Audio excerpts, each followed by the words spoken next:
So we're gonna show off my Pokemon cards that I have. We've actually got. I have cards from the original sets, like when they first came out. And I'm planning, and I think I've said this before, I'm planning at some point to get a big frame, a big poster frame, and put all these cards in it. Because this is the original 151 that I have in this set, this pile here, plus some extras. And I'm planning on getting like a big poster frame for it, but it would be a custom sized frame, which is pretty expensive. So we'll get to that when we get to that eventually. But yeah, this is OG cards. We got Bulbasaur, Ivysaur, Hollow Venusaur, Charmander, Charmeleon, and it's the Charizard. It's the Charizard card. So, I actually have two stories revolving around this Charizard card. One is I specifically remember when I pulled this. My sister and I were sitting on our stairs at our house opening cards, and we pulled this. And we were super excited. I just remember both of us sitting on the steps and opening up cards. It was very cute. The other thing is I have a binder, and I'll show it later. I was planning there was at one point, I think this is when I was getting into Yu-Gi-Oh! And I was like, okay, I don't need Pokemon cards anymore, blah, blah, blah, blah. So I was going to sell all of my collection. I was going to sell everything I had. And so I had taken my binder with all of my cards. I had taken it to a card shop.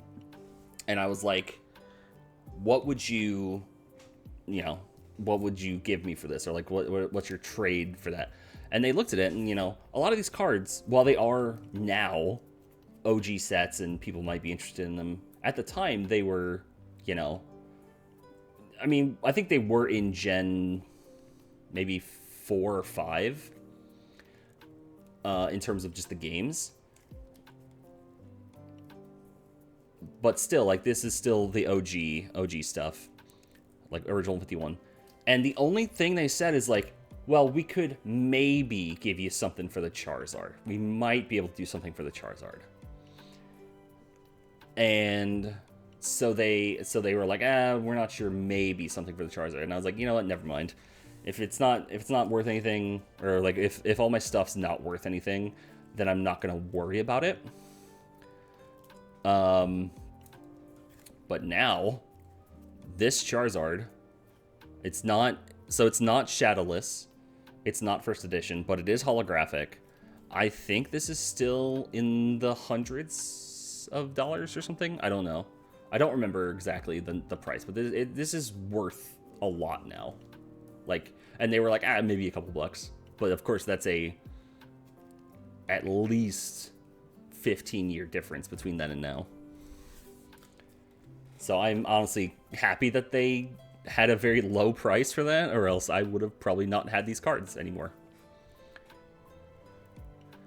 Squirtle, Wartortle, Blastoise, holographic, of course. Caterpie, Metapod, Butterfree, Weedle, Kakuna, Beedrill, Pidgey, Pidgeotto, Pidgeot, holographic, Rattata, Raticate, Spearow, and Fearow. Ekans, Arbok, Pikachu, Raichu, holographic, Sandshrew, Sandslash, Nidoran, Nidorina, Nidoqueen, holographic, Nidoran, Nidorino, Nidoking, holographic, Clefairy, holographic, Clefable, not holographic. I don't know how I ended up that way, but it's funny. Vulpix and Ninetales, holographic.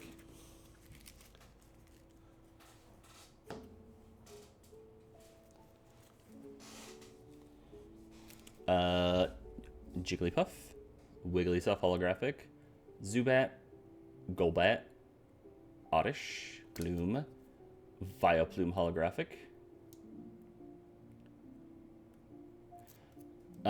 Did a quick look in that Charizard. It's like $160 since it's not first edition. If it was, it would have been $700.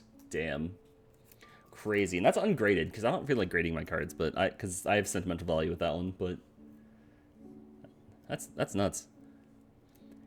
Paris, Parasect, Venonat, Venomoth, Diglett, Dugtrio. I think I do have a couple of these that are shadowless, but I have to like look through and see. Oh wait, I literally see one as in my next pile. Okay, hang on, we'll get to that. Meowth, Persian, Psyduck, Golduck, Mankey, Primate, Growlithe, Arcanine, Poliwag, Poliwhirl, Poliwrath holographic, Abra, Kadabra, Alakazam. I believe Kadabra, if I recall correctly, in there was a thing going on for a while where I think it was specifically Kadabra, but it could have been the whole Alakazam or Abracadabra Alakazam line. There was some legality thing going on. So Kadabra, I don't know if it was Kadabra specifically, but something couldn't be reprinted or remade or whatever for the longest time. Like, they couldn't make more Kadabras because there was some legal issue going on with probably some magician somewhere. I don't remember the exact information, but it was kind of crazy. Machop, Machoke, holographic Machamp, Bellsprout, Weepin' Bell, Victory Bell holographic, Tentacruel, Geodude, Graveler, Golem, Ponyta, Rapidash, Slowpoke, Slowbro, Magnemite, Magneton, Farfetch'd, Doduo, Dodrio, Seal, Dugong, Grimer, Muck, Shelter, and Cloyster.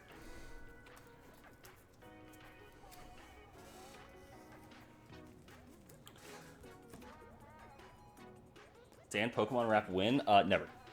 But this is a shadowless Ghastly.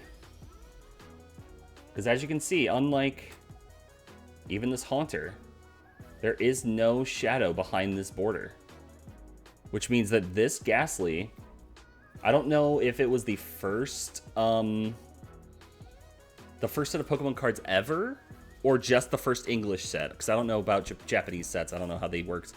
The first English set for sure, or first English printing, didn't have shadows here.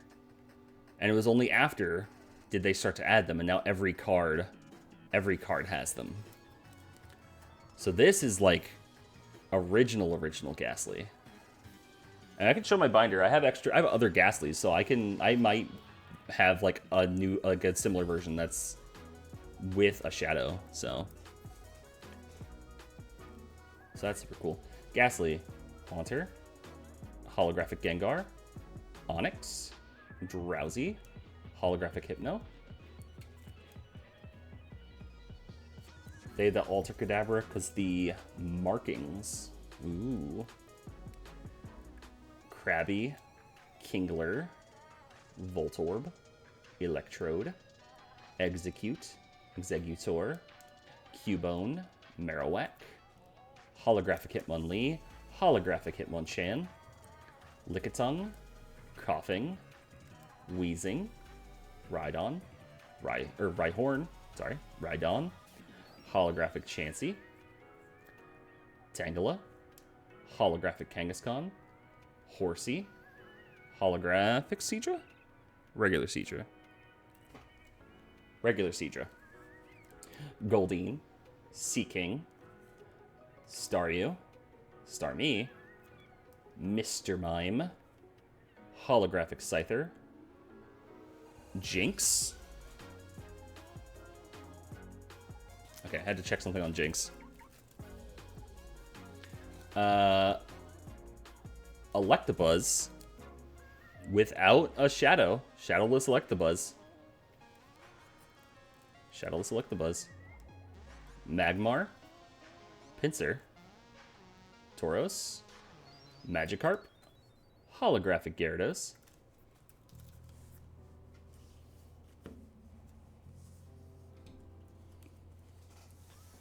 And the last set for the 151.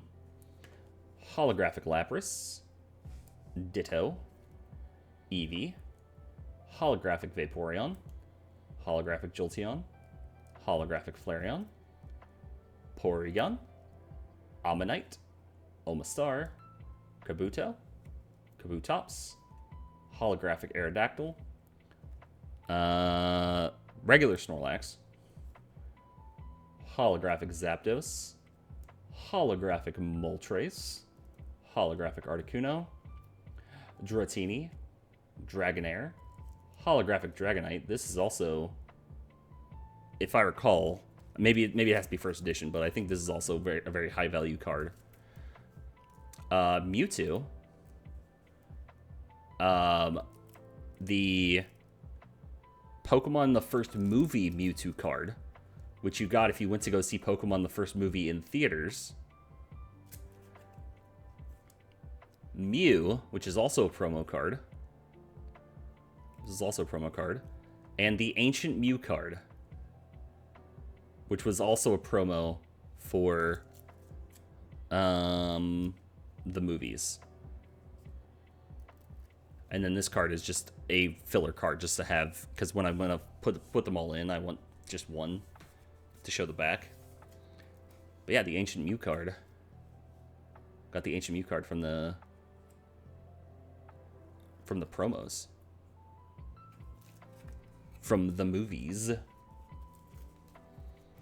I don't remember, because now that I think about it, I was thinking that the Ancient Mew card was from the first movie, and then they made it like a funny, not a funny joke, but an interesting thing from the second movie, that the guy's whole thing was that he got into collecting because of this. But this specifically says Pokemon the First movie on it. So maybe they gave out this with the second movie in theaters. I don't exactly remember.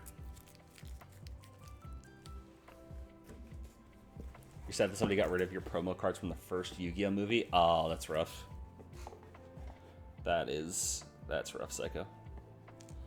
But yeah, so that's the 151s, the original 151 that I want to turn into just like a big poster. They're like either the most valuable or just like my favorite versions of those cards, because most of these are from the original, like when I was a kid. I think only a handful did I have to go back and find later and like buy later. I think maybe one of the Hitmons and a couple of other cards I had to go and like buy from a store, because I was like, oh man, I'm really close to having all of my collection, but you know, I'm missing just a couple of these. And so I went to go fill out the collection just so I would have all 151. But a majority of those cards are my original cards from when I was younger. And this is also my original binder from when I was younger. Let me zoom this out, or like push this out a little bit here. Maybe that'll help. You can see it better. Also try not to hit my microphone. But yeah, so this, I mean, as you can see, there are empty slots, but these are the cards. Those were the only cards that I had for, you know, that set earlier. So I even have like Dark Charizard and Dark Blastoise and stuff like that.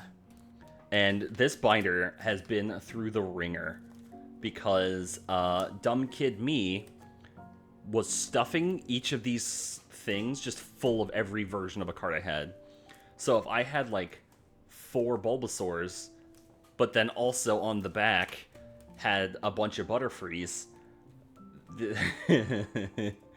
then these, as you can even see here, you know, it would just start breaking apart the binder.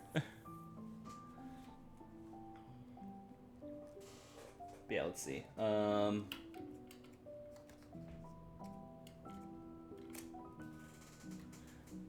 Yeah, so we got Dark Raticate. We got a lot of the Team Rocket cards as well.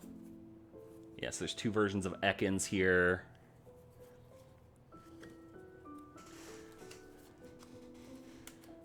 Do I have all the different Pikachus I have here? Okay, there's 2 different versions of Pikachus here.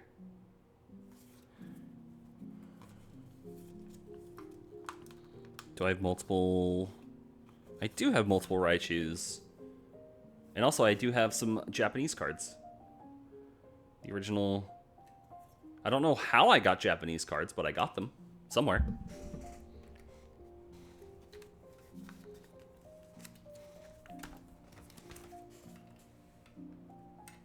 Oh, is that a Japanese Sandshrew? Yep, Japanese Sandshrew. Yeah, the chunky Pikachu. It's in there. Dark Golbat, Erica's Oddish, Erica's Gloom. Japanese Erica's Oddish. Team Rocket's Oddish. Japanese other version of Oddish.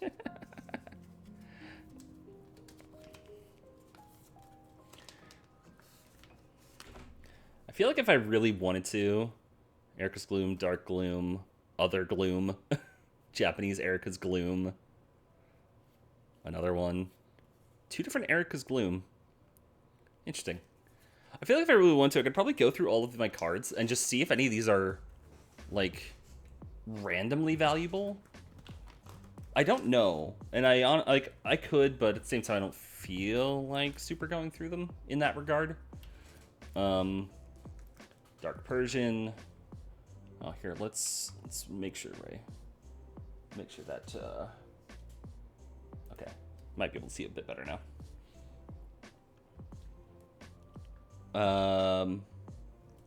Yeah, Dark Primate.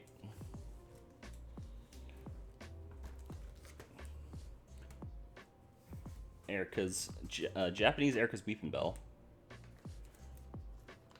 Oh, here's Kadabra.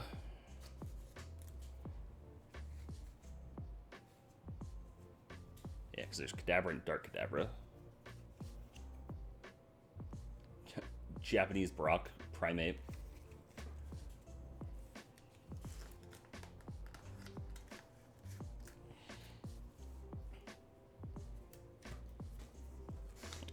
Do I have a lot of different Magnemites? Is that what's going on here? Oh yeah, Magnemite, Team Rocket, Magnemite. And then behind that is... Ah! The Grimer. The Grimer cards. So, this card, I think in Japanese, is controversial, to say the least, a little. Because as you can see, there is a Grimer coming out of a sewer. There's some people around, walking around. Grimer's eyes are facing the camera, so facing directly forward on the American version. In the Japanese version, his eyes are facing up. So, that had to be changed. So that's an amusing card to think about. Are there other Slowpokes? Oh, yeah, the other Slowpokes. Japanese Slowpokes. Team Rocket Slowpokes.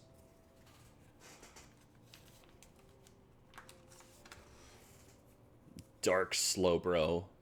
Angry.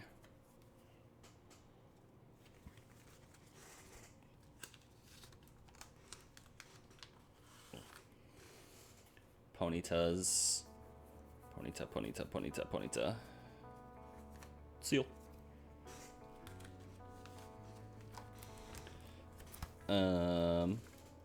Dark Magneton.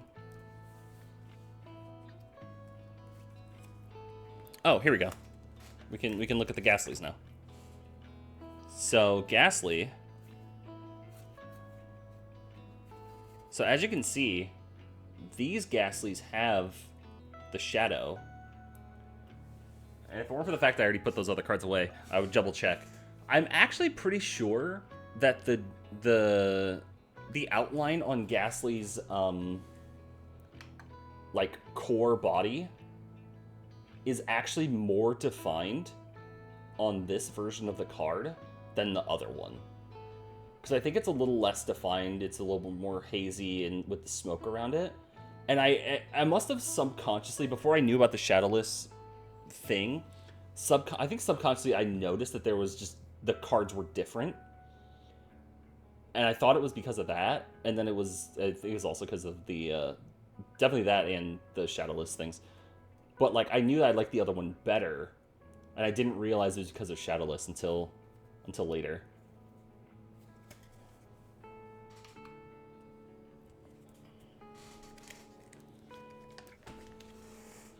Yeah, I think Gengar was one of the cards I needed to go out and buy separately. Erica Executor. Yeah, the original printings when they had the original printings when they had trainer cards were super cool. It was that was always really cool to see. Why is this Electabuzz just like stanced up? He's like, yo, come at me, bro. Why is he like that?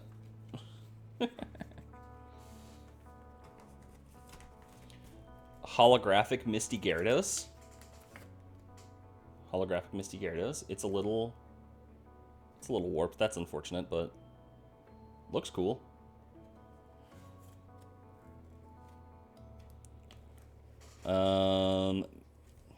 What other versions of Magikarp? Magikarp. Oh, Misty Magikarp. Oh, do I have? Was that a trainer card or was it a? Was it one of the creature cards? There was another card that needed to be changed. If it was, I don't know if it was a Misty like a item trainer card, whoops, or if it was Misty Starmie. I don't have it. Okay.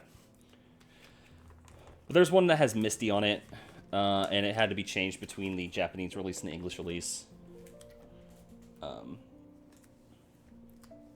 We got the Angie Eevees. The Angie Evolutions.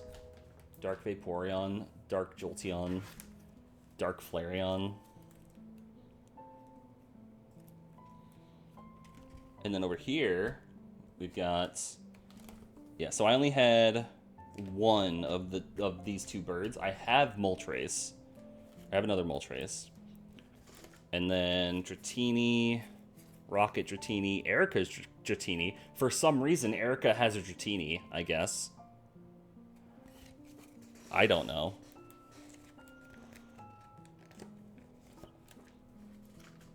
Dragonair and Dark Dragonair. And then Dark Dragonite. And then there were two other Mewtwo cards. There's this one. And then there was this one. As other promo cards. Or I think this one's a promo card. I think this one might have just been a pull card. So they had other Mewtwo cards. So I think at one point in here I had 3 Mewtwo cards, 2 Mew cards. It's like each taking up their own spot in the page. And then we get to everything else.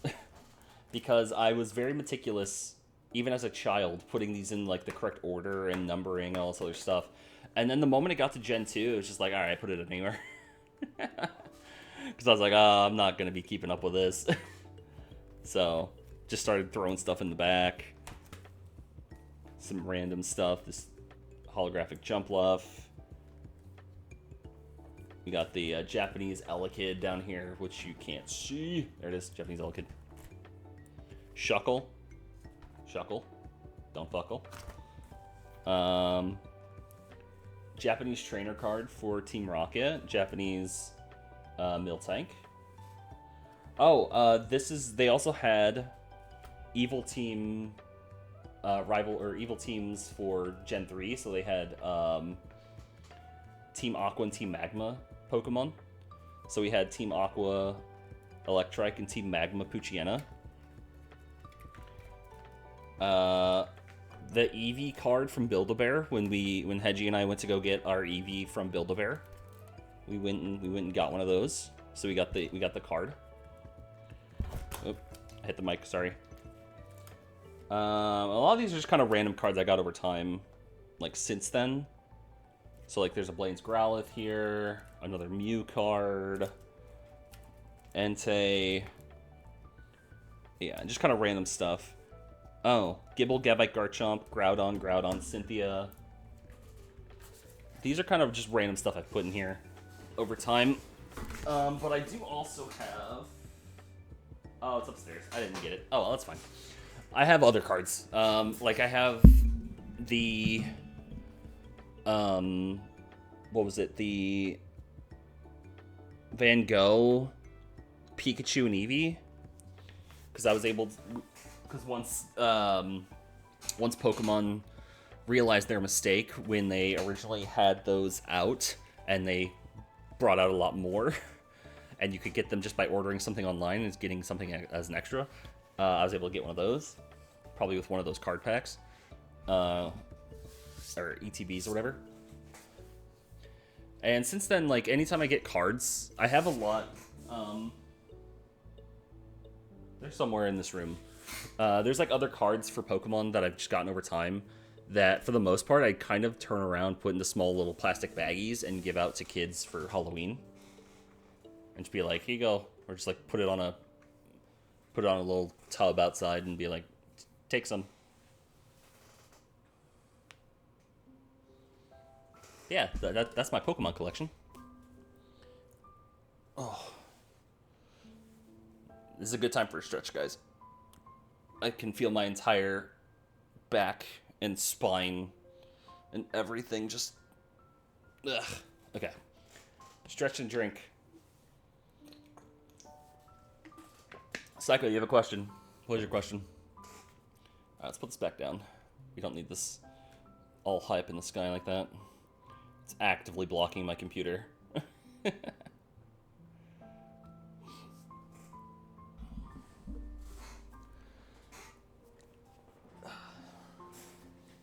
Well, Psycho, you ask your question, I'm going to start pulling out my magic cards.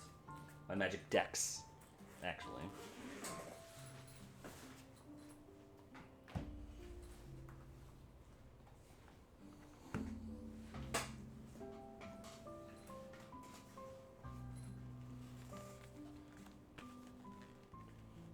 The heck is an ETB, and what does it stand for?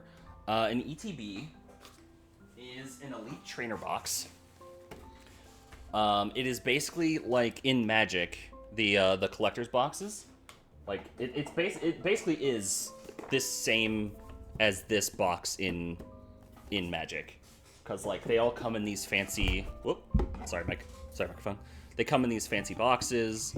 You get like a bunch of energies. You get like a handful of packs. You get a selection of like specific cards. It's a fancy way of getting packs and stuff. So it's kind of like the collector's boxes from Magic and stuff. Similar idea. You get like counters and dice and coins and various things. Excuse me.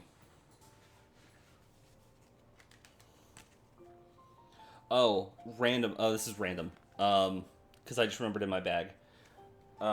When we went to a local card shop for Black Friday, they had this thing where you could pay $1 to spin on a wheel that they had. And depending on what you got, you can get like an oversized card. You can get like cards from a certain box. You can get like... You had to be able to get some cool stuff and a lot of just kind of whatever stuff. I got 3 boxes or 3 cards from their like fancy cards. And so I got a Clodsire EX, Applaud the Claude. a Hisuian Zoroark, and a Rayquaza V Rapid Strike. These are just random, and I just I just have them in my bag for like no real reason. Oh, also, I forgot I wanted to show this off because I don't use my camera often. I always, you know, obviously VTuber, but I wanted to show this off because Hedgie got this for me for Christmas. Last Christmas? Not this most recent one, but the one before. It's a little keycap repo guy. So it just like I can just mash on this little dude's head. So if you like ever are listening to a stream and just like in the background you just hear, that's not me playing with my keyboard. That's me squishing this little guy. It's very cute. But yes, Magic cards. So for the most part, in terms of what I've put money into Magic, we've gotten a lot of the, or we've gotten a fair amount of the precons, the Magic precons. Hedgie and I spent a lot of gift cards and stuff to be able to get the Final Fantasy precons.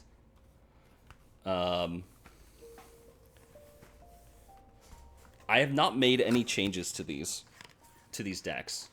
So these are as they are in the precons. Actually, there's no reason for me to take out all these cards. I just need to take out the commander.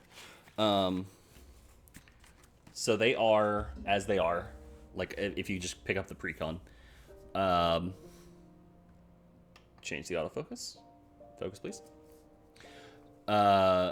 But I did go out of my way to get unique sleeves for these.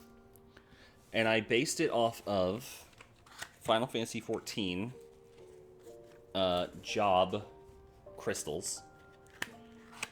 And kind of just chose what jobs, I guess, would be the closest to the commander's like personality, because like obviously Stola. So Stola, very strong card, by the way. This card's incredibly strong in like every deck.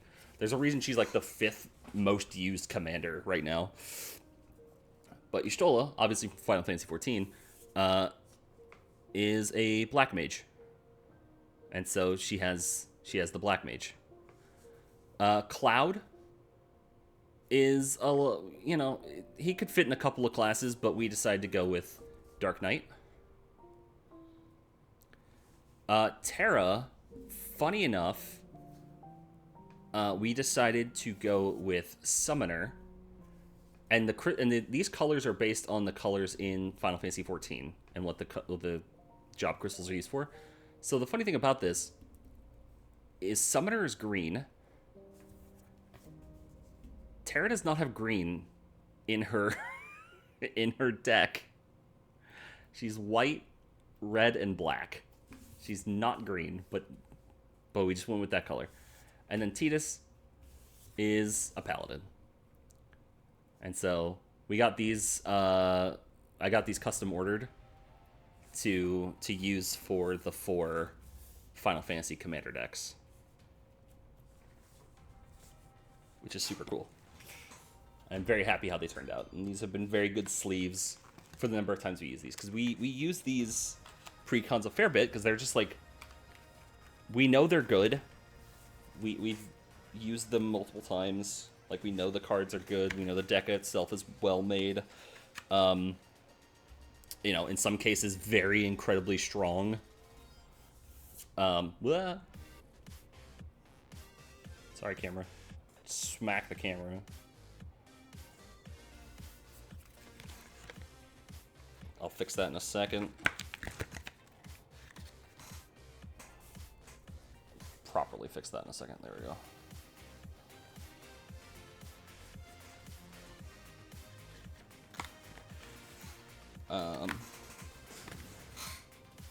So yeah, These are like good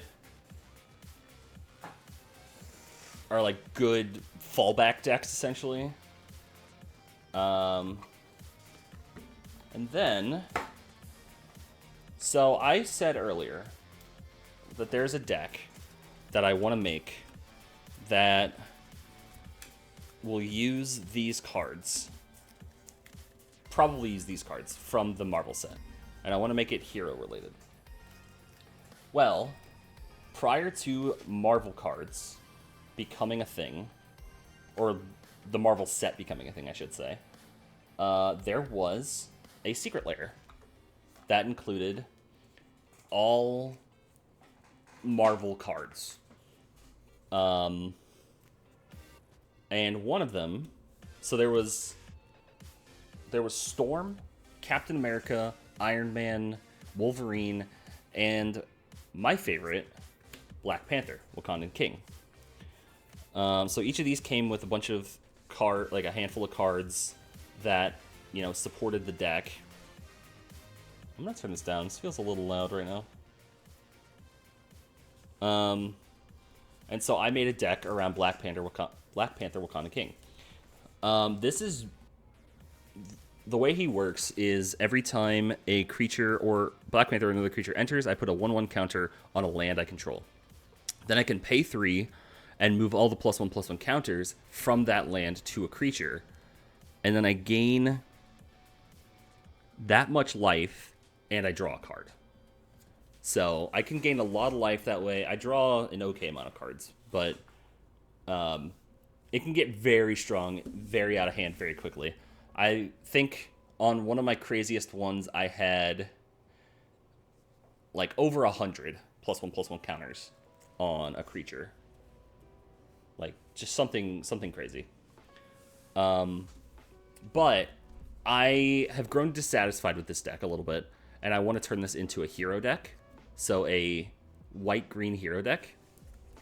And that's why I want to get, you know, Black Panther Vanguard, Spider-Man to the Rescue, Storm Windrider, Spider-Man Webslinger, and some other cards from the Marvel set to round out this deck and make it better. But in terms of what I have right now, you know, Clear Cutter, a lot of things just to add extra mana so we can keep using this ability as much as possible. Skyclave Apparition, that's Forest. Envoy the Ancients. I have a couple of these cards that are modified creatures, have X, have whatever. This one gives lifelink. Heroic Intervention, as we got one of those before. This came with the Black Panther cards, or the Black Panther Secret Lair. Evolution Witness, Defiler of Vigor, Shalai Voice of Plenty,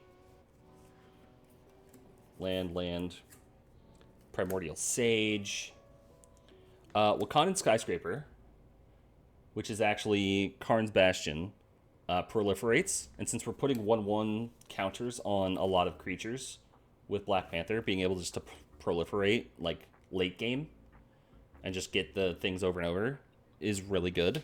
That was also in the Secret Lair. Land. This one I go a little crazy with sometimes. This is Awakening of the V2 Ghazi. So for 5 mana, let me focus. There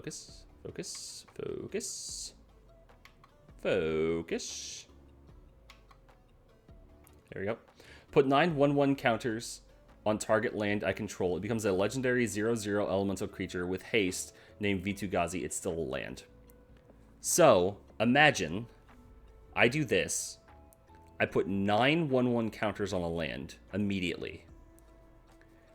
Then, I spend 3 mana with Black Panther. I move all those 1/1 counters to another creature. And so suddenly, even if it's just Black Panther himself, he's suddenly a 11/11 creature. I gain 9 life, and I draw a card. This is a combo I like a lot. It also helps with some other cards I have. Selfless Spirit for protection. Land War Reborn. Let me actually just go find that card I'm talking about. There we go. Hardened Scales. Hardened Scales. If one or more +1/+1 counters be put on a creature you control, that many +1/+1 counters. That many +1/+1/+1 counters are put on instead. So 9, 10. Because it becomes a creature afterwards. So I don't think that counts. We have a lot of ramp. We have the Blighthorn Rancher. Evasion's Pilgrim. To have a green card that does white. Reclamation Sage is really good to destroy artifacts. Viridian Joiner.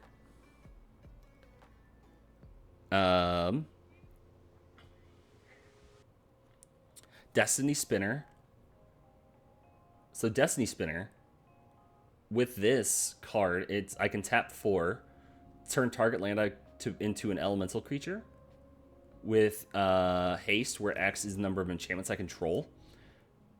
So if I've been summoning a lot of casting a lot of creatures, or like having a lot of creatures enter, actually that's a very important distinction, because I have a lot of I have a decent amount of token generation in this.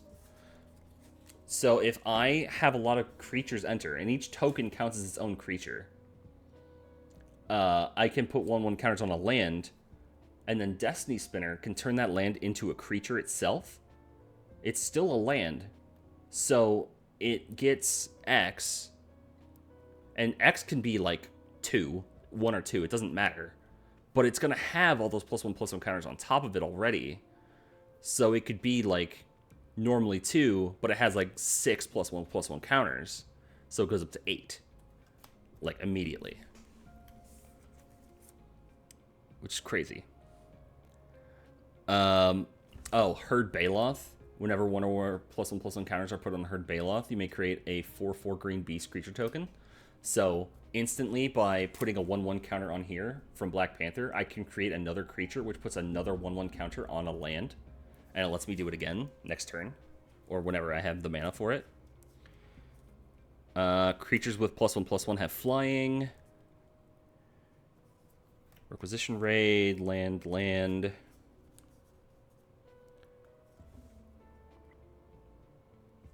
Turvagon. I don't think I've really used this card. Enters with X +1/+1s. With X is 5 or more, draw a card when it enters. And then whenever it deals combat damage to a player, it creates that many tokens for more stuff. Land. Guardian of Faith for protection. Land.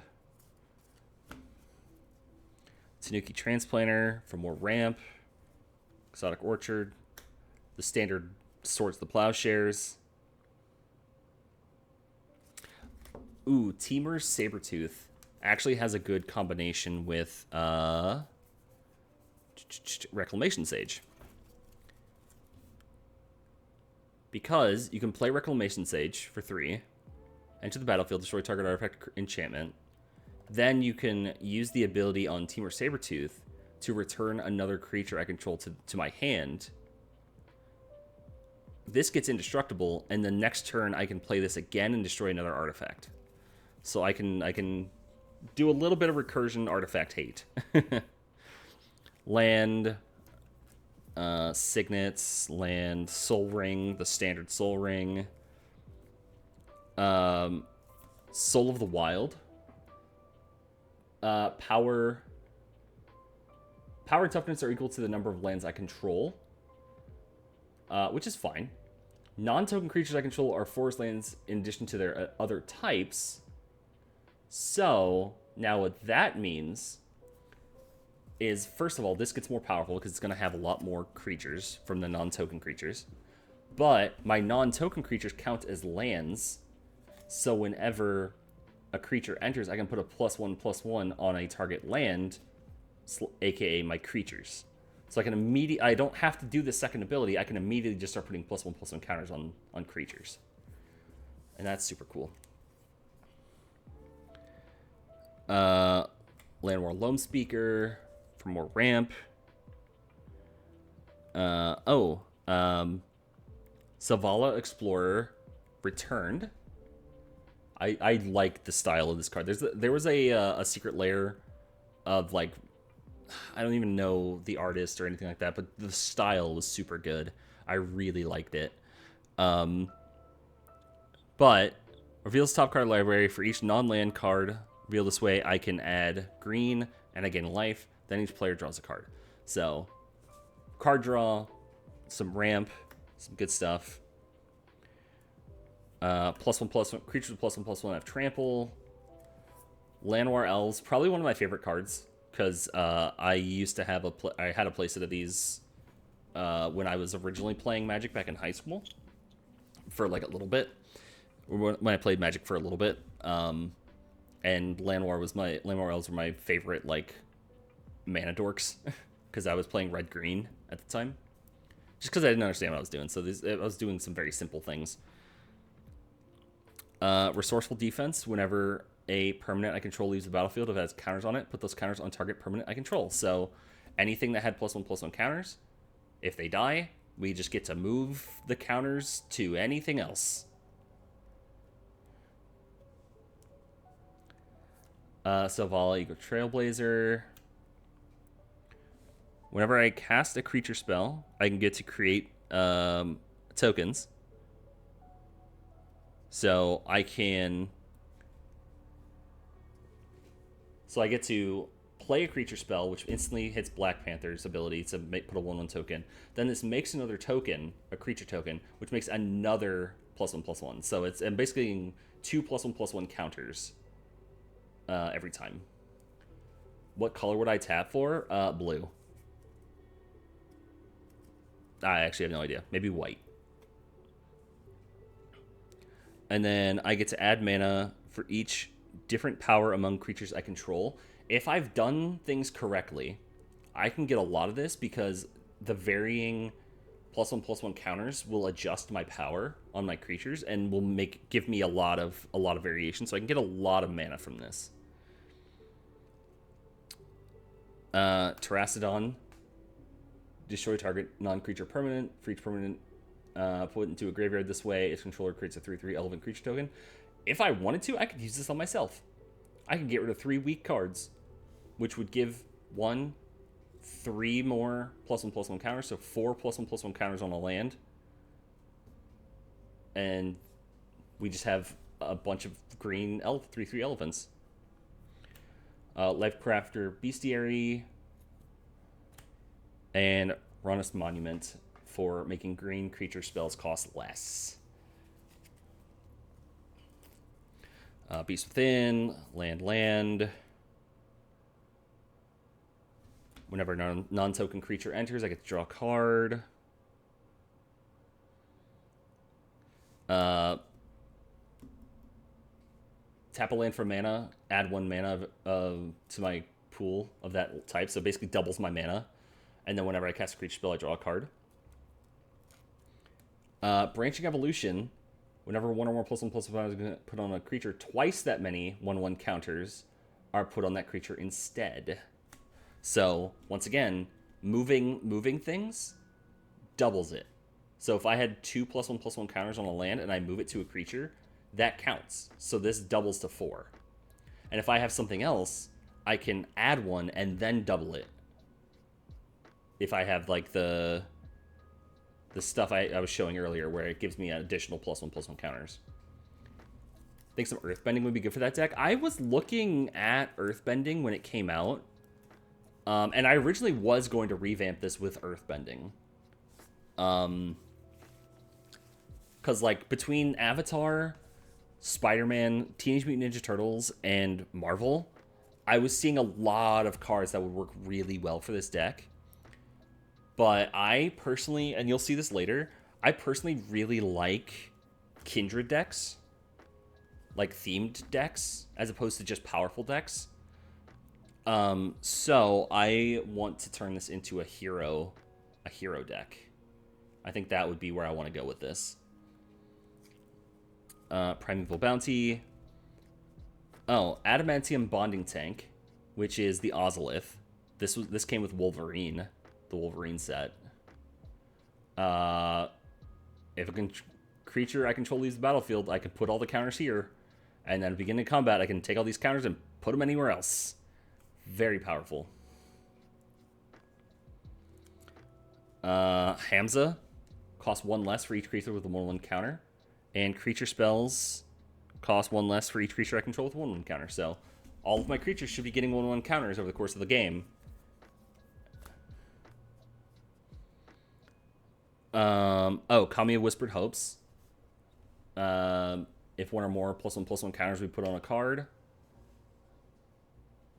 that many +1/+1 counters, and then I can tap to get mana equal to its power. So I can put a lot of 1/1 counters on this and get a lot of mana and be able to do a lot of stuff with it. So, okay. This is a card that is going to get taken out of this deck. It's fully going to get taken out because I have been playing it wrong the entire time I've had it. Well of Lost Dreams. Whenever I gain life, I may pay X, where X is less than or equal to the amount of life I gained. If I do, draw X cards.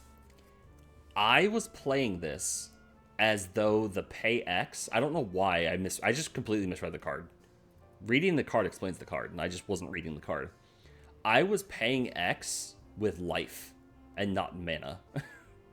So I was gaining life, but I said, oh, well, I just won't gain that 3 life or whatever I get from this, and I get to draw 3 cards because I was using this. As opposed to, well, I have to pay 3 mana, I gain 3 life, and I get to draw 3 cards. I was just playing this entirely wrong.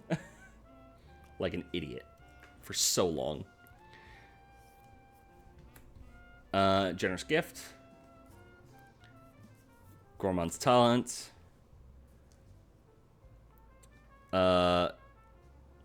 Nykthos Paragon can get things out of control real quick. Whenever I gain life, I may put that many 1/1 counters on each creature I control. Do this only once each turn. Well, I'm going to be getting life here if I'm going to pass stuff on. So this allows things to get real out of control, especially with all the things that are like modified creatures get, you know, whatever. It allows for some crazy stuff. Druid class. Land.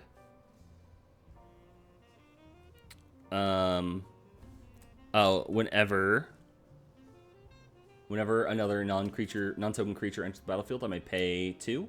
If I do, that creature's controller creates a token that's copy. So I can get 2 things. And depending on what it is, it can be real powerful. Incubation Druid. 1 mana of any color of lands I control. But if it has a +1/+1 counter, that goes to 3. That's very easy to get to 3 with this deck. Doubling Season. Doubling Season, baby. Doubles the amount of tokens I create. Doubles the amount of counters I create, or I put on stuff. Very strong card. Very, very strong card. Hydra.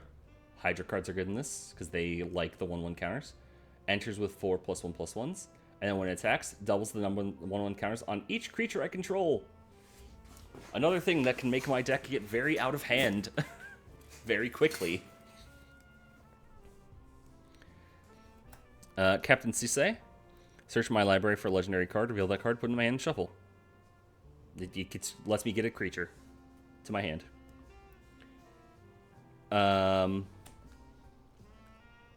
Easy Predation. For each creature your opponents control, create a 4/4 green Phyrexian beast creature token. Each of those tokens fights a different one of those creatures.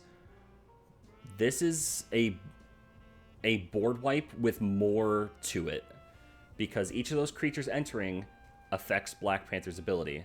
So for every creature my opponents have, I get a +1/+1 counter on a land. And then if they are 4/4 or less, or if they have 4 toughness or less, they die. And so I can wipe out a lot of stuff. I get a lot of tokens, or I get a lot of token generation. I get a lot of 1/1 generation. This is a really strong card. Speaking of tokens, Secure the Waste. This also came with the Black Panther cards. Create X1/1 white warrior creature tokens. With all of the mana I make, I can make a lot of creatures with this. Let's put that there. Lae'zel. Lae'zel to get more 1/1 counters. It adds more counters. She's very good. And then Kutzil, Malamet Exemplar. Whoop. The way we like to describe this at the table is my turn is my turn. Opponents can't cast spells during my turn. Whenever one or more creatures I control with power greater than or the base power deals combat damage to a player, draw a card. They should have 1/1 counters. But my turn is my turn. I think that's honestly the more important part. Belt of Giant Strength. Equipped creature has base power and toughness 10/10. So the ability costs X less to activate, where X is the power of the creature it targets. So if they get +1/+1 counters, that counts as its power, because it doesn't say base power, it just says power. So Black Panther could have 4 +1/+1 counters on it to be at 6. Then I pay, the 4, or X less with X is the power. So this would, go down to 4 to equip. His base becomes 10, so he goes from being 6 to 14. Because he goes to being base 10 plus the 1/1 counters on top. So this just, goes crazy in making creatures more powerful. At the beginning of combat, creatures get +3/+3 in trample. That's very good. And then he also has the target land becomes an elemental, so it's gonna have its counters on it. And then Eternal Witness enters the battlefield. Return target card from your graveyard to your hand. Once another card that's good for the bouncing mechanics of some of my other cards. This deck is good. I can't deny that this deck is good. It's got a lot of good stuff in it. However, I'm just a little unsatisfied with it in the way that it plays. I don't like it as much as some of these other decks that I have. And that's why I kind of want to revamp it. Hedgie will tell you that my deck does not need revamping because it is very strong already. But that's not the point. It's not about it being strong. It's just liking the way that the deck goes. Also, Batman. Why Batman? I don't know. It's what a sleeve came in when I ordered it. But yeah, so all of that, and then we have we can have Spider-Man web slinging, so he can come in for 1 to take out a tapped card, which the tap creature can then go back in. We have Storm. Creature with flying can't attack me or block creatures I control. And then whenever I cast a spell that targets one or more creatures, that creature gains flying until end of turn. I'll have to probably look at this a little better to find cards that I want to cast things, because a lot of these that are currently here are effects. I mean, this could be this could actually be a combo right here, actually. Because you can't block my flying creatures. My creatures gain hexproof and indestructible. But then because they were all targeted... Is this targeting? I don't know if this is target. This might not work as the way I would hope it would. But then it would be hexproof, indestructible, and flying, and you can't block it. I don't know if that's how that works. Because there's some weird finickiness of magic cards that I could be wrong about. Spider-Man to the rescue, to flash in, to get somebody indestructible, and then Black Panther Vanguard. Whenever a non-token creature hero creature I control enters, I can get more creatures, and creatures I control get +1/+1 until end of turn. So there's good cards in the Marvel set to obviously work with previous Marvel cards that came out. If you look at all the Iron Man cards, the Iron Man cards are going to work well with the Iron Man Secret Lair deck. Like, that's just going to be a given. Also, this deck isn't a Lucario sleeves, because I've decided to put most of my cards, my Magic cards, in Pokemon sleeves, because I'm weird like that. Yeah, so that was one deck. That was a lot of talking for one deck. Alright. Let me actually put these... Oh.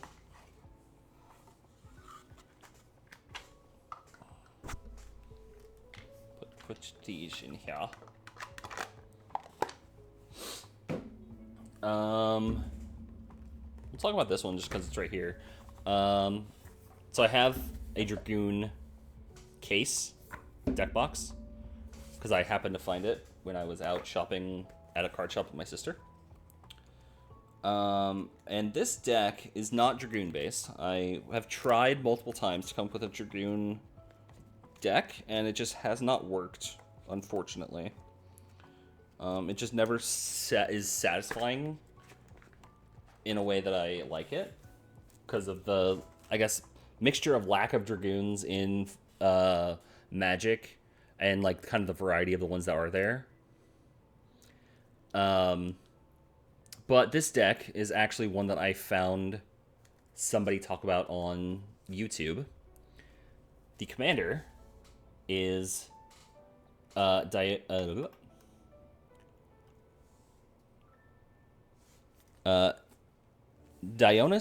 Elvish Archdruid. I have yet to play this deck, so I don't know how good this is. I meant to bring it with me when I went on my family vacation a couple weeks ago, so I could play it against my sister and her husband and Hedgie, but I completely forgot this at home, and I'm very sad about that, because I wanted to test this out. But elves I control have, whenever this creature becomes tapped during your turn, untap it and put a 1/1 counter on it. This ability triggers only once each turn. So each individual elf has that.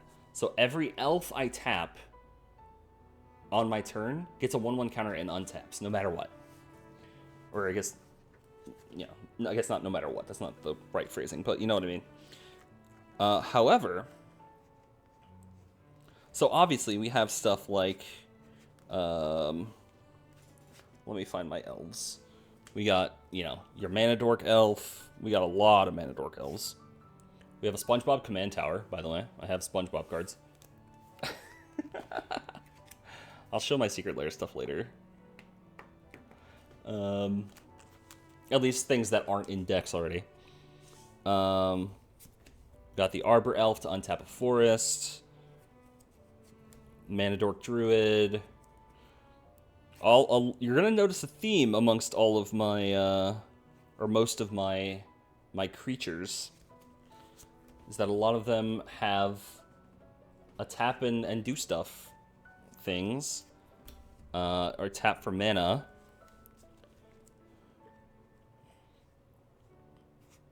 Got a lot of tapping for mana.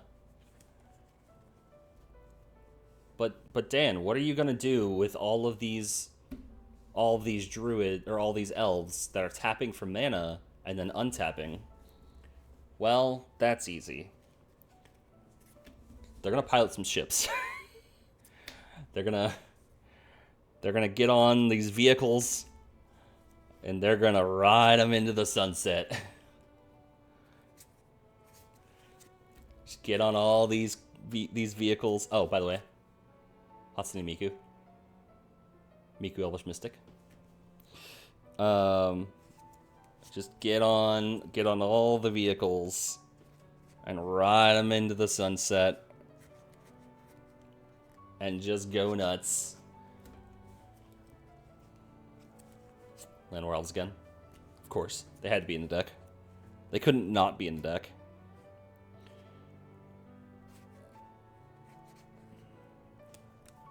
So, the way that I explain this deck is, it's elves in cars, and elves on bikes, and elves in spaceships, and elves have stolen everyone's vehicles, like Tornado, or the Stroll, or... I don't know how good this deck is. From what I've done playtesting-wise, it looks good. It's gonna go crazy if it, all things work the way they should. But yeah, I have not officially tested this deck. Because we have not had our Sunday cards in a while, just because of people being busy. Which is fair, Life finds a way. And life finds a way to be very busy all the time.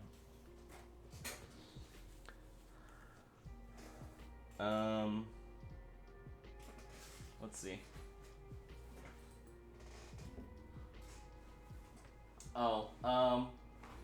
Other quick decks to talk about, I guess. I have 2 quick decks to talk about, and then I have 2 more that are,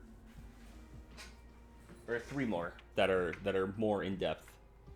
And I think we'll just do that, and then we'll probably wrap up after that.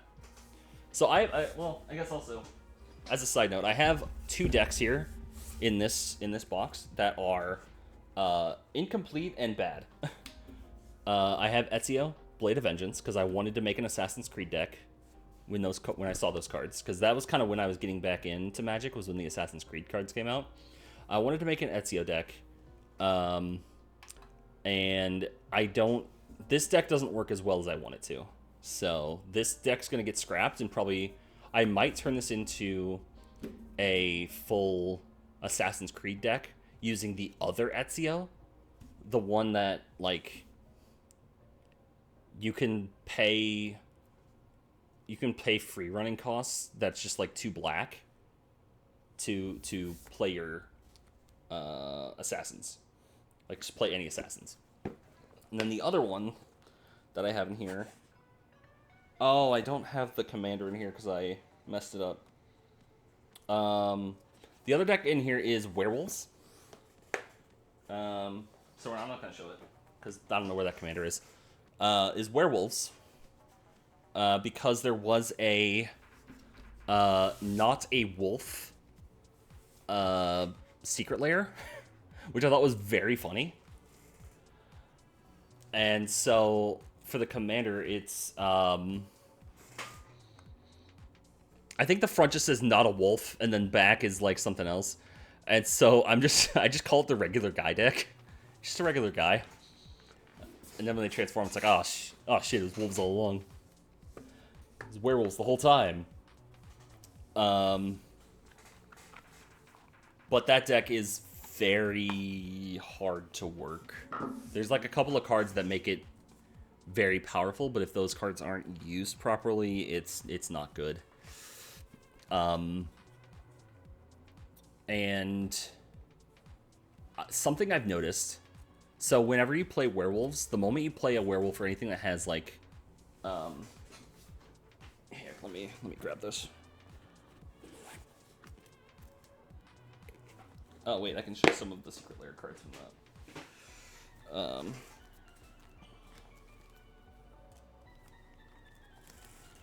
Yeah, so we got wolf, regular human guy card. But whenever you're playing werewolves, they have these symbols, and they can transform to, their other side at night. So there's a whole mechanic. There's a whole mechanic for if no spells are cast in a turn, it goes from, and it's daytime, it goes to nighttime. And then if it's nighttime, 2 or more spells have to be cast in a turn, and then it goes back to day. And so that's a whole mechanic, and that's for everybody's turns all the time. So something I've noticed in Commander, at least with the people I play with, and, you know, it could vary depending on who you're with, but the moment that there is an extra mechanic that has to be kept track of the whole time, you are instantly the problem at the table. Like, it doesn't matter what your board state is, you're making people use excess brain power just to keep track of your bullshit. So they instantly don't like you. And you become a target. Especially when, like, the moment it becomes nighttime and then all your stuff transforms and then you actually have good things on the field, like, then you're just a target. But yeah. One other precon that I have barely changed is Sam and Frodo. Sam and Frodo are partner commanders. They can both be your commander. Sam's being blocked by, or covered by the thing. So Sam and Frodo, I like these a lot. This is honestly a very food-centric deck. A lot of cards in here. Like, Sam has, at the beginning of combat on your turn, create a food token. Food tokens can be cast for one less. Or can be activated for one less. And so there's a lot of stuff in here, like, by default, that, you know, has food tokens. So, like, Rosie Cotton has food tokens. Whenever you create a token, you put a 1/1 counter on it. Frodo, when Frodo attacks, if I've gained 3 or more life this turn, which is what you get from a food token, from using a food token, the ring tempts you, which means that this effect goes off. And you can choose to make Frodo a ring bearer, which means that the effects of the ring are on him. So, the ring bearer is legendary and can't be blocked by creatures with greater power. So he's got a power of 1. He can't be blocked by anything with greater power than 1. And because he's a 1/3, he basically can't die by combat in that way. Death Touch still applies, things still apply, whatever. But then you eventually get down to, you know, you do this every turn, and you get more and more of these effects going off, all on Frodo whenever he attacks. Whenever Ring Bearer deals combat damage to a player, each opponent loses 1 life. Becomes blocked by a creature. That creature's commander sacrifices the end of combat. So, like, there's a lot going on. It's a lot of making food with Sam, sacrificing that food to make Frodo get tempted by the ring, and then just kind of having Frodo do tiny jabs at people the whole time. All the while you have stuff like, you know, you got your mana dorks. You got the Gilded Goose. That's for Nation. Got Gilded Goose. You got some Anguished Unmaking. The one thing I never am able to get off in this deck that is, well, there's a couple of things. First off, there's Bilbo, which is a whole thing. But where is Gollum?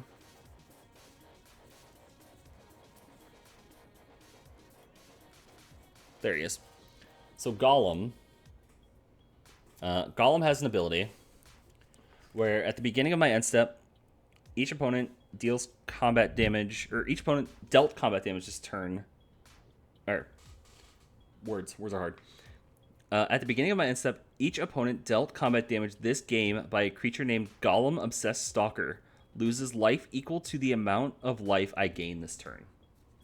So, you have Gollum out, and you attack everybody once, and then you never touch Gollum again. You just leave him and let him sit there and be, like, he can just sit there.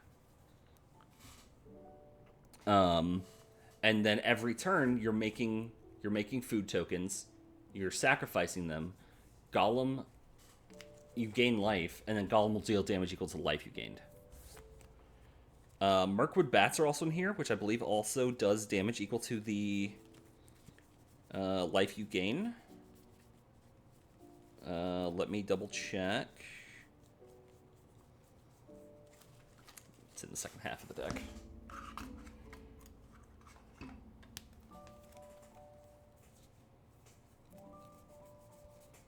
Which people really like Mirkwood Bats. That's a very strong card.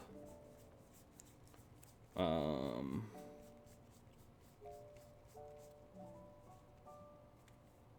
I dumb? Did I miss it when I was looking through? Also, you have a lot of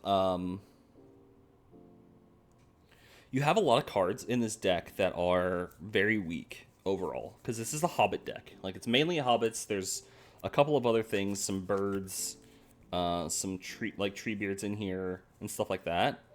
But then you have things for like Dusk and Dawn. So destroy all creatures with power 3 or greater. And then you can cast this from your graveyard. Return all creatures with power 2 or less from my graveyard to my hand. So, like, all of my creatures, or most of my creatures, are good with that card. Did I? I mean, there's Sanguine Bond. Whenever I gain life, target opponent loses life. That's strong. Somewhere in here, I think is the Mirkwood Bat, the Mirewood Bats. Mirkwood Bats? Bilbo never gets activated, because whenever you gain life, you gain more. And then this other effect requires you to have 101 or more life, which is insane. Like, you're never going to get there. Because you start off with 40. But you have to, like, get all the way up to 111. I think the only time I've seen anybody get that high on life is, I think one of the first times I played back in high school, somebody was playing a white deck against me, and they kept gaining life every turn, but, like, I couldn't attack them because they just had these big defenders, and, like, I just couldn't do anything, so I just kind of sat there and did nothing for most of the game. Oh, there it is. Mirkwood Bats. Whenever I create or sacrifice a token, each person loses 1 life. Okay, so yeah, create or sacrifice, so I create 1 every turn, I sacrifice 1 every turn, so it's 2 life every turn. People hate that. But the Mirkwood, they just got like over 100 life, and then eventually I was able to get like Warp World off, I think, because that was the deck I was running, which put all their stuff away and then brought all my stuff back out separately, or like put all of our stuff back out separately, meaning it was just like their whole field got messed up, like suddenly out of nowhere, and they were just like, okay, we're not getting life every turn now.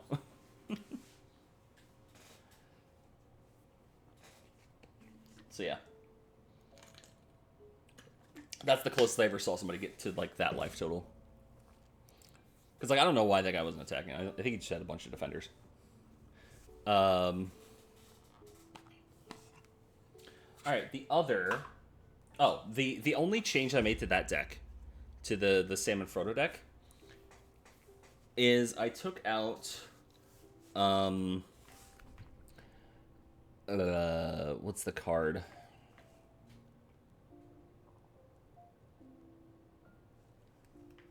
What's the card? I have it in like, I think I moved the card into this other deck. Let me see. I replaced one of the lands with another land, because the land didn't feel like it worked that well in the Hobbits deck, because I didn't see enough Hobbits and like enough matching like kindreds or like creature types for it to be considered worth it. You already know which land I'm talking about, but my brain no working. Where is it?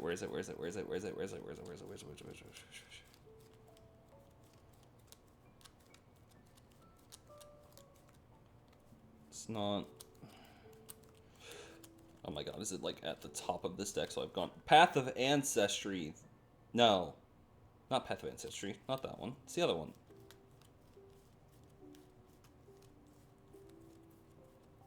Am I stupid? What have I done?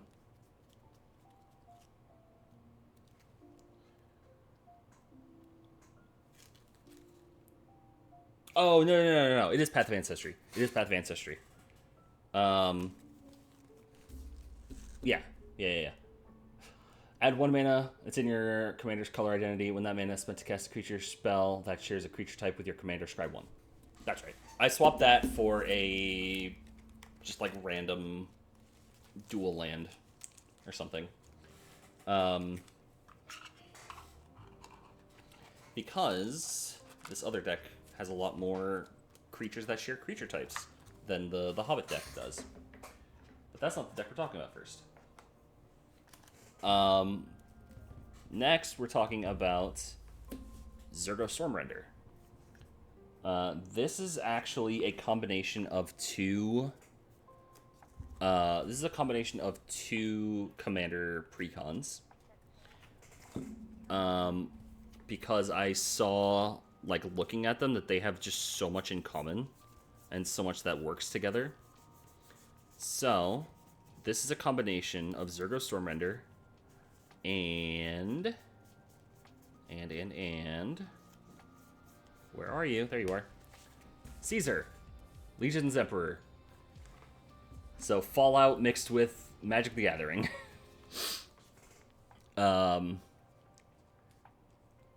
So basically, mobilize on attack, a lot of tokens appear in attack. And then for Caesar, whenever I attack, I can sacrifice another creature to do effects, to do 2 effects. So I can summon a creature with mobilize, sacrifice it with Caesar, and then do these effects. Either to get more tokens, draw a card, or deal damage equal to the number of tokens I have. And then, because I sacrificed a token, the token was attacking, so I get to draw a card. And then if I change it to these ones, they're tapped and attacking. But if I change it to these ones, these don't die at the end of turn because they're not from the mobilize. And then if they die later, elsewhere, each opponent loses 1 life. So this is making a lot of chump tokens just to go and attack and do stuff and things like that. You know, we've got make some flying tokens. We've got this land, which is really good. Creatures get lifelink and death touch till end of turn, so they're less likely to want to block. Whenever another creature I control enters, gets creatures I control +1/+1. So like this is a creature token entering, so things get +1/+1. Avenger of the Fallen. I did add some other cards, like a handful of other cards that I found that would like kind of play into this whole thing. So like this has Mobilize X, where X is the number of creature cards in my graveyard. So the more stuff that dies and goes in my graveyard, the bigger this mobilizes and can make more effects of this go off. Creatures have Myriad. Which at the end of... They're exiled at the end of combat. And this is just whenever creature tokens leave the battlefield. So something will attack. All creatures I have Myriad.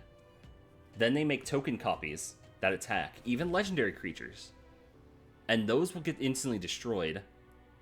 But they were attacking, so I'll be getting a lot of cards. But then at the end of combat, they're no longer attacking. At the end of combat, people lose 1 life for all the things that get destroyed. So it's crazy strong. Some more stuff with Myriad. Divine Visitation. Whenever I'd create a token, instead it becomes a 4/4 angel with flying and vigilance. So instead of it being a 1/1 warrior, it's a 4/4 angel, which makes them even stronger. And, you know, it's just crazy. Let's see. Tokens have 1/1 vigilance, but a lot of my tokens just die at the end of turn, so it's not as crazy. So a lot of stuff is from these two commander precons, like I said. But there are some things I've added, like the Bone Cairn Butcher. Mobilize 2, attacking tokens have Death Touch. This is a deck I play when I just want to just not think and just go. Just attack, attack, attack, attack. Skull Clamp came with both of these, I think, just to be super good. Bastion of Remembrance. Whenever a creature dies, opponents lose 1 life and I gain 1 life. We're going to have a lot of things dying. Because if they're sacrificed, they're dying. If they leave the battlefield, it's different.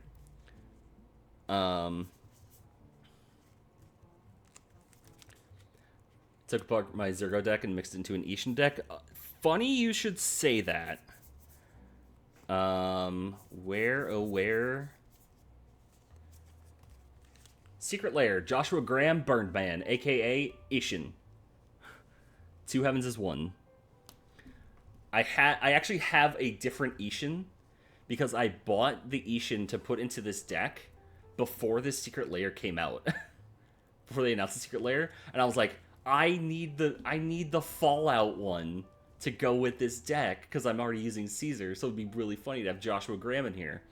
Fallout New Vegas is one of my favorite games, by the way. I don't think I'll ever play it on stream.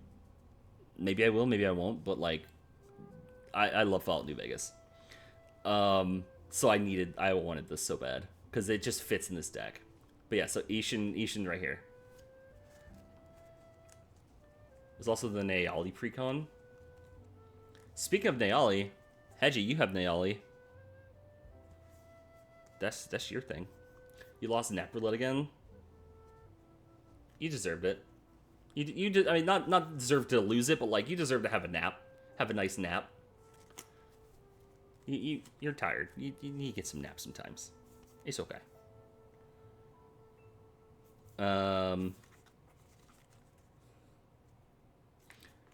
Yeah, Nayali's great. Nayali was actually the first precon that I bought once I got back into Magic, and that's been pretty good. Hedgie's the one that mostly uses that at this point, but it's a good deck. Also, we have Tessa Karlov. If a creature dying causes a triggered ability of a permanent I control to trigger, that ability triggers an additional time. So, you know, more card draw, more death, or more damage, more of these things going off. So we have double the attack triggers, double the death triggers. Crazy. It's not what I meant, Psycho, and you know it.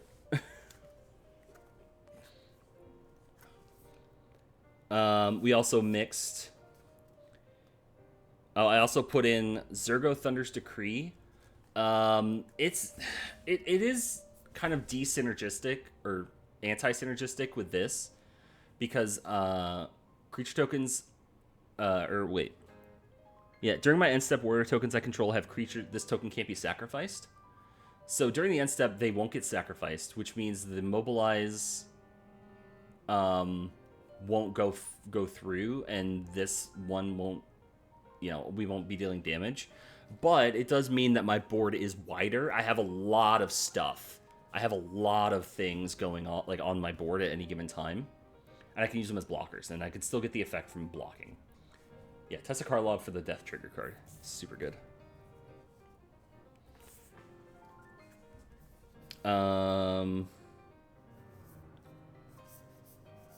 Trying to think if there's anything in here that because I think I've already gone over my the new cards I added.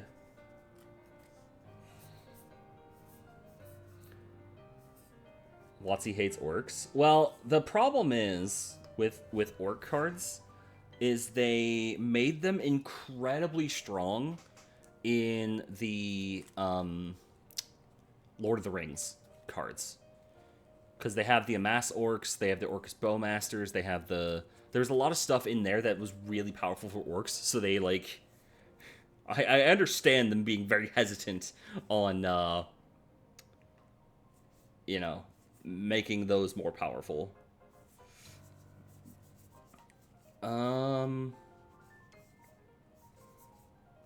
Oh, there's another one. Okay, I think the last extra card I added that wasn't in these two commanders is Mardu Siegebreaker. Death Touch Haste. Creature enters, exiles one other target creature I control until this creature leaves the battlefield. Whenever this creature attacks for each opponent, create a tapped token that's a copy of the exiled card attacking that opponent. At the beginning of your end step, sacrifice those tokens. So basically, this chooses a card and has Myriad. So it myriads any card.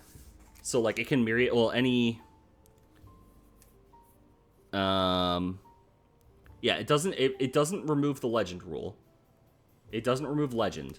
So I can't do some of these cards, but like I could put Bone Cairn Butcher and it would mobilize too. So it would come in, attack, and well, I don't know if this effect would go off. I feel like that would miss the trigger. Flying Myriad. Oh, but we could do this. We could like have the Gold Lush Triad, so whenever the creature deals damage to a player, create a treasure token. That would just happen. Like the Myriad is already going off essentially because of this, but like we still get this effect. Death Touch. I don't think the Gold Knight Commander would see itself enter. It says another creature, but they're yeah. But there's a lot of stuff in this deck that works well with these.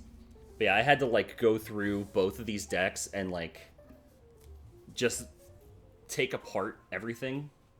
Yeah, things that see themselves under. So yes, so there are cards that would work better for that than some of the cards I was looking at.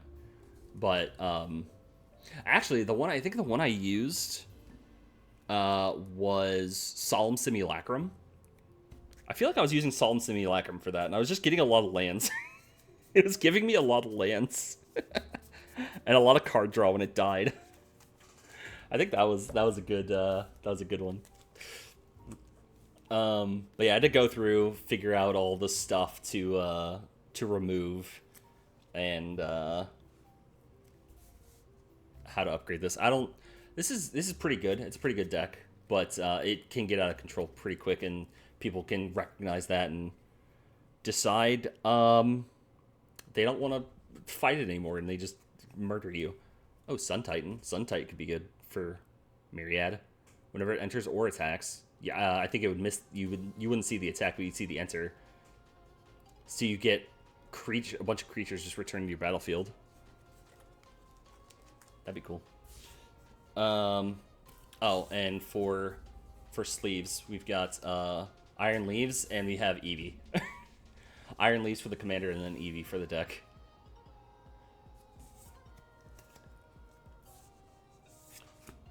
Problem is I'm an aggressive player, and the rest of the group is more passive. True.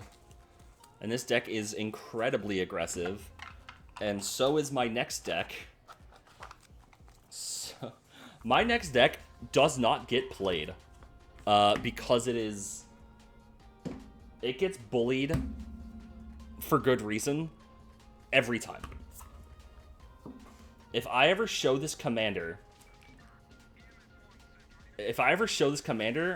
people want me dead. And that's Krenko Mob Boss. It is in fact Krenko Mob Boss.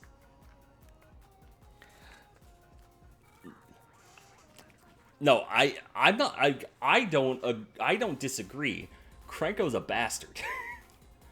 But I still made the deck because goblins are funny. So yeah, we've got a bunch of goblin cards, like just a bunch of mountains, just so much stuff. Dogpile deals damage to any target equal number of attacking creatures you control. So for those of you unaware, Krenko Mob Boss Actually, this is very similar to the Squirrel Girl we pulled earlier. Tap, create X11 red goblin creature tokens, where X is the number of goblins you control. So you instantly double your goblins. But it is a tap ability. Unlike Squirrel Girl, which is the same thing, but, you know, mana. So you could do this multiple times a turn. Yes, I did get Squirrel Girl. I'm very excited to build this deck. But my brother-in-law actually made a Krenko Mob Boss deck where Krenko is the only goblin in the deck, but there are many ways to untap Krenko. So it's, you know, Krenko, tap, goblin, untap, like with an ability, tap, so 2 becomes 4, 4 becomes 8. It's a much slower Krenko than what most people are used to. So when we went 1v1, on Krenko versus Krenko, mine kind of destroyed him. At least Squirrel Girl is mono green, so Trafang is allowed. True. I was putting together the Squirrel Girl deck, and I saw Chatterfang and... Oh, what's her name? There was another... I think it was the Squirrel Precon. The original commander in the Squirrel Precon. I saw both of those, and I was like, I want to run these, but they would have to be the commander, and Squirrel Girl would have to be in the 99, and I didn't really want her to be in the 99 when I was building that deck, so... But yeah, since this is a Kindred deck, Vanquisher's Banner, choose creature type, creatures to get +1/+1, bunch, just so many goblins of all kinds, goblins that, you know, boost up other goblins. I can sacrifice goblins to destroy things. We got some Lord of the Rings back. We got a Moria Marauder. Just so many goblins. Squee the Immortal. What a goat. You can just keep bringing back Squee the Immortal. I put a Ruby Medallion in here to make my red spells cost less, because everything in here is red. Reckless one for more goblins, or like power based on more goblins. And then, you know, if I'm really feeling it, and at the end, I just... Insurrection. I just gain everybody's creatures and then give them haste and, and kill them all. Throne of the God Pharaoh. At the beginning of my end step, each opponent loses life equal to the number of tapped creatures I control. We're making a lot of creatures. Not all of them are going to be tapped, because these do not have haste when they come in. But there's going to be a lot. Now, I say they don't have haste. However, where is it? One of the cards that I had to wait to get, because I think I started building this deck prior to this card being out with Aether Drift. But then it came out in Aether Drift, and I had to order it and get it. So, where are you? Where? There we go. House Squad Heavy. Start your engines. Other goblins you control have haste. And then once it has max speed, so the start your engines thing, you start with 1 speed, and every turn you deal damage to an opponent, you go up a speed. Once you get to 4 speed, you're at max speed. You can tap to add red mana for each goblin you control. Crazy stuff. Throne of the God Pharaoh. Yeah, I've done a lot of just like searching around on Architect, because that's what I use for my build creation and stuff. I do a lot of that just to like look around at random stuff, like what goes well with you know, what goes into the Kindred builds and stuff like that. And then that tends to show also a CDH rec, so recommended cards to go with certain commanders and other cards you have and stuff like that. So there's a lot of good stuff. Siege Gang Commander is another one of those cards that actually I had back in the day because I was running red-green, so I had Siege Gang Commander with that deck that had Land War Elves and stuff like that, and Warp World and stuff. This is a cool art. Raid Bombardment. Whenever a creature with power 2 or less attacks, Raid Bombardment deals 1 damage to that player, to the player planeswalker that creature's attacking. So, you get a lot of these little 1/1 goblins. They just do that. We got another Squee. This time he's a Dubious Monarch.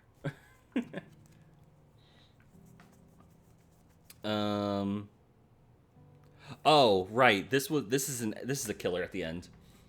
You attack somebody, they still live. Goblin Warstrike. Goblin Warstrike deals damage to your opponent. Deals to your opponent damage equal to the number of goblin cards you have in play. So yeah, you have a lot of goblins. A lot of goblins. But yeah, no, this deck is this deck is not liked.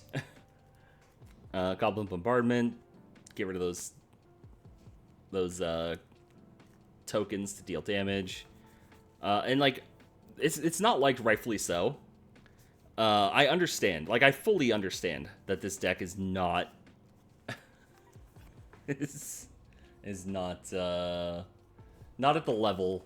This is above the level that most of my groups play at.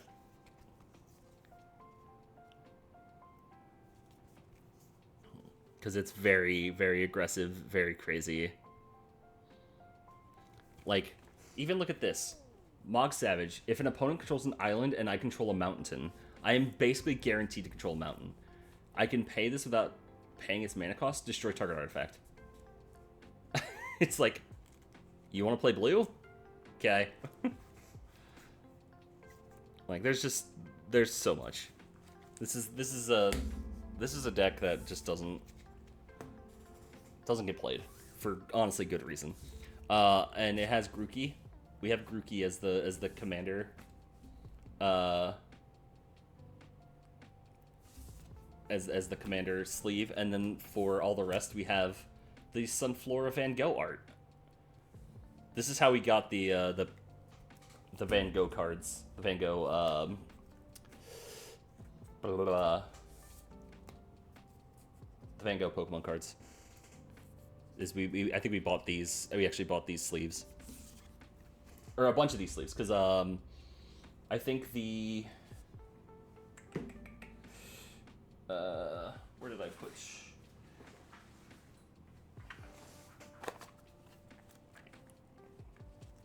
Oh, yeah, there we go. The Lord of the Hobbits deck had this one with the Haunch Crow, Murkrow, and Corv Knights. These are really nice sleeves, by the way. Super nice.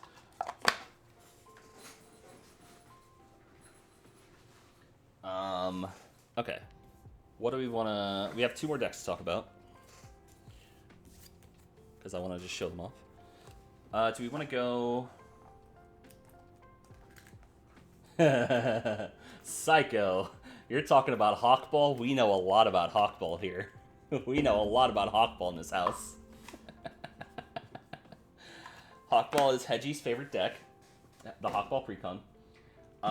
And if there are 2 Hawkball haters in the world, it is my friend, and it's one of my friends and my brother-in-law.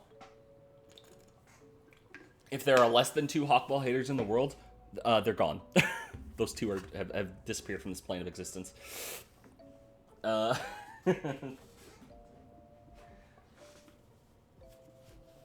it's very funny. Hawkball is incredibly strong. Even just right out the gate. We were very lucky that we found one at a card shop that we passed by on the way home from, I think, my brother's place. You know what? We'll save my favorite deck for last.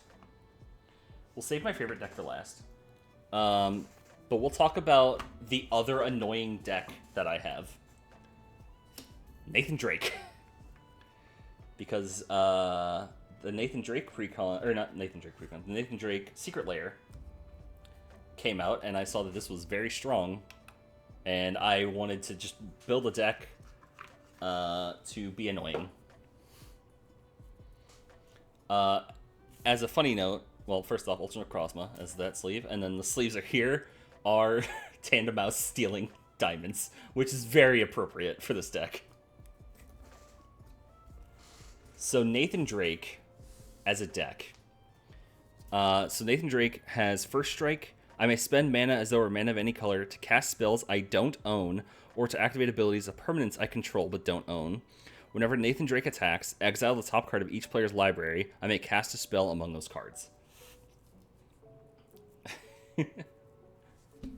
I like this card. I like this deck. It's a fun idea. But yeah, I also, once again, I understand this is annoying. Once again, as I said earlier with the werewolf deck, if there is a deck, or if there's a mechanic that affects everybody and they have to keep track of it, people hate that. So this has a lot of take your opponent's cards, put them in exile, and I can cast their cards from exile. And so, like, I get to steal everybody's cards. This is a lot of stealing other people's cards, and people hate that. Rightfully so. The Eldorado Sarcophagus is something that came in it in the Secret Lair.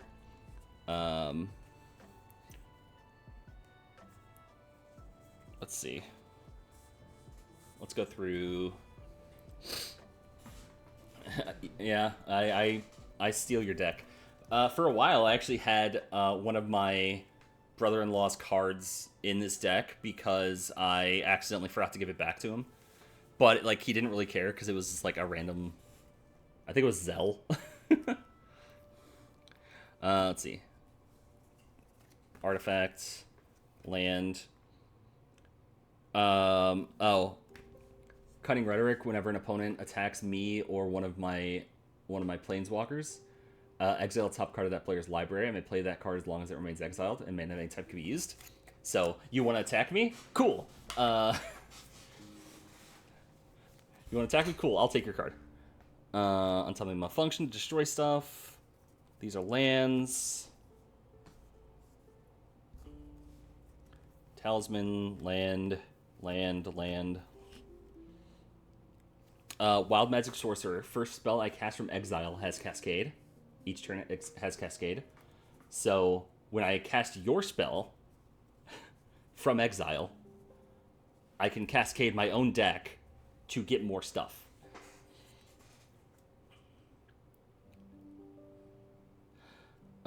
Chaos Warp. Oh, Invert Polarity is really fun. Choose a target spell, flip a coin. If I win the coin flip, gain control of the spell. If you lose the coin flip, I just counter it. So it's like, I either gain control or I destroy it. One or the other. Which one do you want? Hostage Taker. Whenever it enters the battlefield. Exile another target creature or artifact until Hostage Taker leaves the battlefield. I can cast that as long as it remains exiled. So I get to exile your thing for as long as it's out, and then if before this gets destroyed, I can just cast it, and it can be mine. We also have Xanathar, Guild Kingpin. And then at the beginning of my upkeep, choose target player, target opponent. That player can't cast spells, and I can look at the top card of their library at any time. And I can play the top card of their library as well. Swifties, land. We get to play some Triple Triad in the middle. We get to play some Triple Triad in the middle of my Magic game. That's fun. We have the Master Emerald Shrine. I think that's appropriate for Nathan Drake, with it, that he uses the Master Emerald Shrine as the command tower. Mnemonic Betrayal. Reanimate. You find some prisoners. Gaunty, Night Minister. Like, we have a lot of just, like, obnoxious things. Deadpool. Deadpool's obnoxious. He's in there. Destroy artifacts. Well, the actual Deadpool card is not in this deck, but, you know. We have a Deadpool card. Lightning Greaves, Temple of the False God, Black Cat. We have a lot. Like, this actually does kind of cross a lot of the various universes beyond stuff, which is fun. I like when I can do that.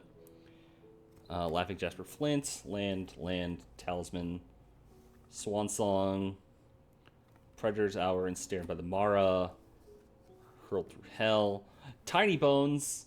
Tiny Bones is a friend, but nobody likes him. Rogue's Passage, Dream Thief Bandana, Thieves' Tools, Land, Stolen Strategy, Land.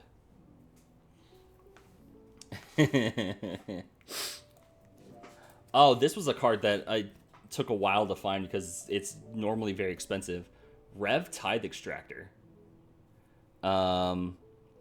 Mostly because this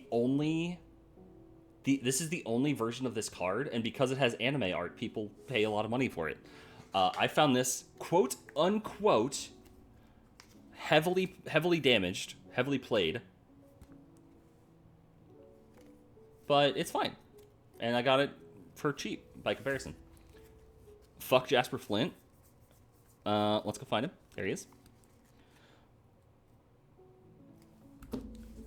Creatures you control but don't own are mercenaries in addition to other types. At the beginning of your upkeep, exile top X card to the opponent's library, where X is the number of outlaws you control. Until end of turn, you may cast spells from among those cards, and mana of any type can be used to cast those spells. Yep.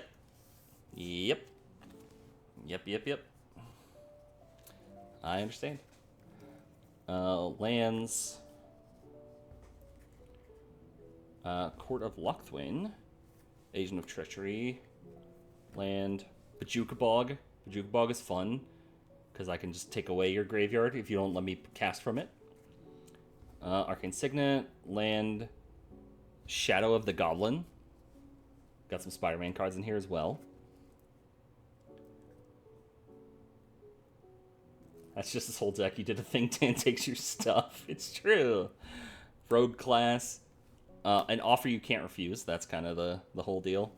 Also, it's an Arcanine Heist. Land. Treasure Nabber. Cruel Claw's Heist. It's a good card. Dire Fleet Daredevil. My boy gets to be in a deck. My boy Vaughn gets to be in a deck. He's here. He might have been one of the first cards I added. Is he the best? But there he is. Is he best? No, but he's there.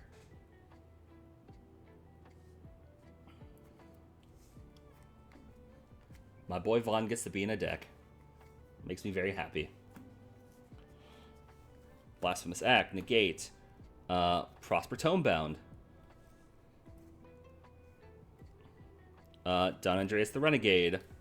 Soul Ring. Land. Braid. Terminate. Evolving Wilds. Atali Primal Storm. Very, very crazy. Endwalker. If you recall, this is the card I got in the middle of our Epic the Musical watch.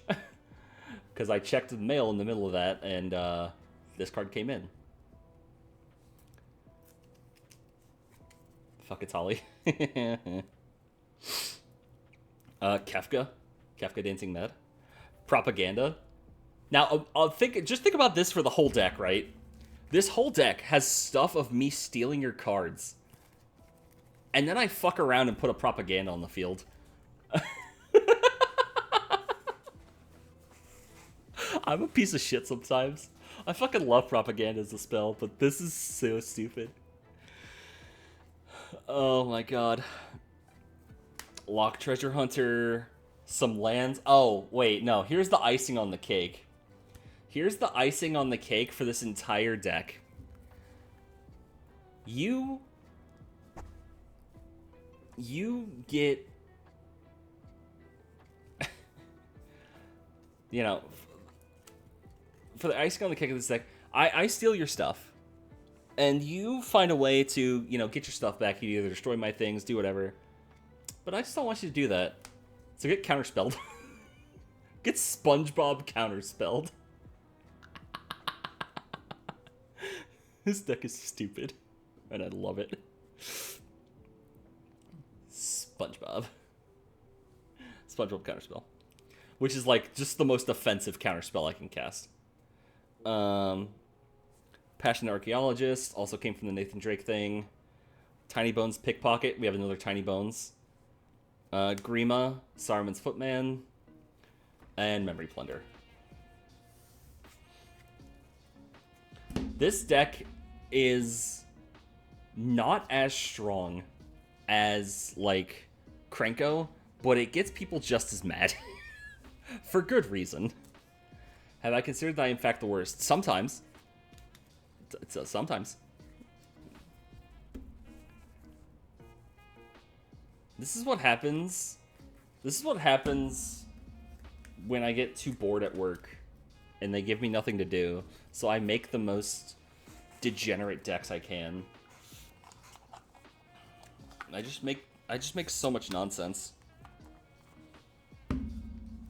Yeah. My Nathan Drake deck is very annoying. It's incredibly annoying.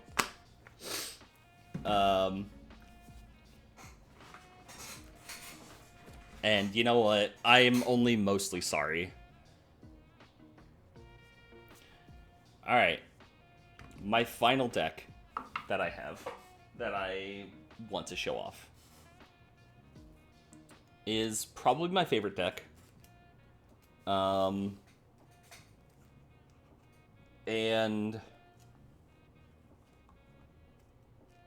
it just is... I'm a little sorry if that's true.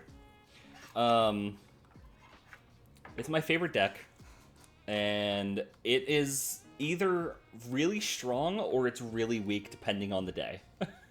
And depending on the draws. And I had to rework this deck because I have... this is the deck that made me learn the rules of how much land a deck should have. Because this deck, when I originally made it, had 33 land and no way of ramp. Like, no mana dorks or anything like that. So, like, I might have made the Black Panther deck before this, but that deck has a lot of mana dorks. This does not. And so I had to learn the rules of mana, of how much land I need in this deck. Alania Divergent Storm.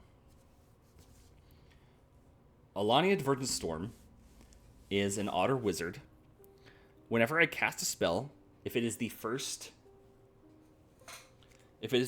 sorcery spell, if it is the first instant spell, or if it is the first where is it? Let me find one that's not a legendary so that it makes sense. Yeah, no, this is where I learned. This is where I learned that I needed to make decks properly. Where are you? There we go. We'll do this one. Or an otter. So if it's the first sorcery, instant, or otter spell I cast each turn, I can gift an opponent a card. They get to draw a card, and I get to copy this spell. So I can have 2 Abrades go off, have 2 Magic Missiles go off, have 2 Kindle Spark Duos. And this is the first time every single turn. And the first time for each of these. It's not the first one of these, it's the first of each of these. So this is the first Otter I cast a turn, this is the first Sorcery I cast a turn, this is the first Instant I cast a turn. All of them can get doubled. And it also works on opponent's turns. So if I cast this instant on somebody else's turn, I get to do it twice. And so I really like this deck a lot. It's very fun. But yes, I had a lot of mana issues with this deck until I eventually was like, I need to fix this. And I did. And now it has 38 lands and a bit more, I think a bit more ramp.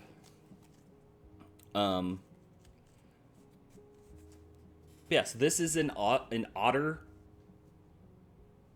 kindred deck with a little bit of wizard splashed in separately.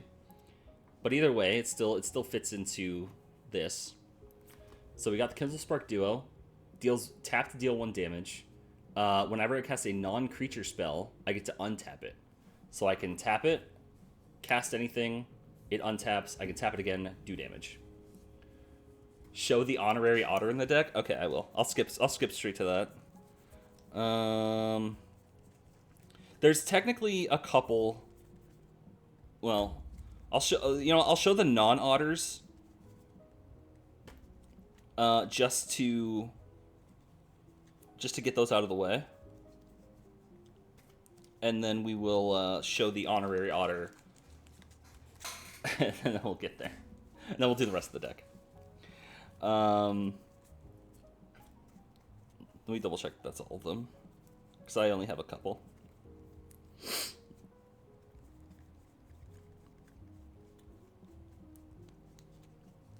Okay, cool. So, in terms of non-otters in this deck, we have the Electrostatic Field, which is a defender, and every time I cast an instant or sorcery, I deal 1 damage to each opponent. So, we have that. We have the Stormkiln Artist, which is a Dwarf Shaman, but gets +1 for each artifact I control. But whenever I cast or copy an instant or sorcery spell, create a treasure token. So every time I cast with Alania on the field, if I am copying it, I get 2 treasure tokens. So that's why that's there. And then that gives me treasure tokens to cast more stuff. And then we have, from that secret layer with the fancy art, they're in Voice of Duality. Whenever I cast or copy an instant or sorcery, get +1/+1 till end of turn. And then if I'm casting an instant or sorcery spell, causes the triggered ability of a permanent I control to trigger. That ability triggers an additional time. So, this can go off another time to give me more treasure. This can go off a second time to copy again, I think. I think that could work. I might be wrong. This goes off again. A lot of stuff that goes off. And this one is a wizard, so it does fall into this. And lastly, and not leastly, the honorary otter in this deck. He is a wizard, but he is also an honorary otter. Gale, Waterdeep Prodigy. Gale, Waterdeep Prodigy, the honorary otter. Whenever I cast an instant or sorcery from my hand, I may cast up to 1 target card of the other type from my graveyard. If I cast from my graveyard that way, it'd be put in a graveyard exile instead. So, basically, I cast an instant from my hand, or I cast a sorcery from my hand, I cast an instant from the graveyard, the instant goes away, and, yeah. And so, Gale is the honorary otter in the otter deck. These are just the other things.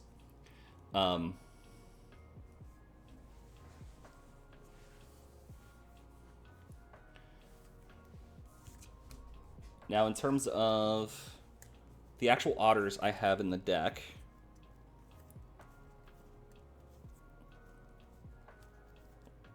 we've got the Eon Frolicker to give other people extra turns. It gives other people extra turns, and will not let them attack me. I have protection from that player. So basically, I can just, gift somebody, and then, even with Alania, play this, copy it. I can give somebody 2 extra turns in a row, and a draw card, and be like, cool, you can't hit me. Do everything else. I'm protected from you. Kill everybody else. I get to be Kingmaker for a little bit. Storm Splitter, which is one of my favorites in this deck. Whenever I cast an instant or sorcery, create a token that's a copy of Storm Splitter. Exile that token beginning my next end step. It has haste. So I can make Storm Splitter. I can make a copy of Storm Splitter with Alania, which will duplicate Storm Splitter. So I have 2. And then when I cast an instant or sorcery, I get to double that. So I go from 2 to 4. I cast another instant or sorcery, I go from 4 to 8. Another one, 8 to 16. And so, I can have so many of these 1/4 otters with haste just on my field, and it's great. What is Architect? Oh, Architect is a deck building website. And yeah. And it's very good. I like it a lot. I like the way that the UI works. And I use it to just make all my stuff. And I make so many things. Yeah, it's a lot like Moxfield, but it's just your preference of UIs and stuff like that. We have Bria, Riptide Rogue. Has prowess. Gives all the creatures I control prowess. And whenever I cast a non-creature spell, target creature can't be blocked. So I get to give everything prowess, so which means when I use a non-creature spell, everything gets +1/+1, and I get to choose a creature on my field that can't be blocked this turn.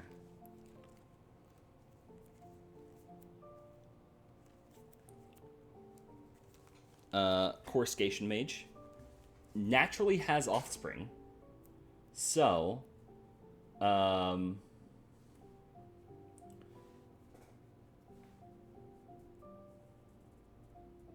when I cast this with the Offspring, it makes a 1/1 copy of it.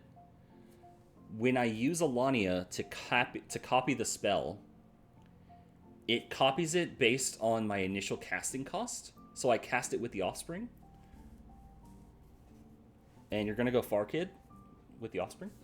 And so I can make Coruscation Mage, copy of Coruscation Mage, Offspring of Coruscation Mage, and Offspring of copy of Coruscation Mage from one cast. I believe that's how that works. I could be wrong, but I believe that's how that works. And whenever I cast a non-creature spell, this deals 1 damage to each opponent. So then, whenever I cast a non-creature spell, I deal 4 damage to each opponent. So if I'm able to get that going, this is very strong in this deck. As you'll see later, I have a lot of instants and sorceries. But we're just going to go through all the creatures first, because they kind of set the basis for this deck.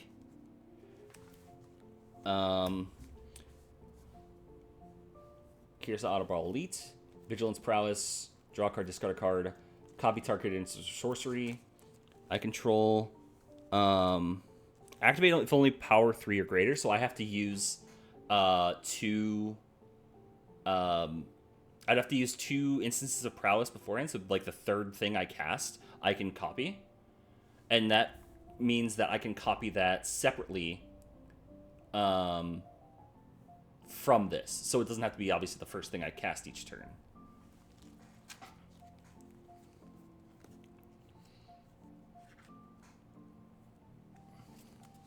Yep, it is in fact, is it Spellslinging Otters? It's not as crazy as, you know, the VV stuff. If I really wanted to go nuts, I would have wanted to add a VV, but that's way too expensive for me, and I don't want to do that.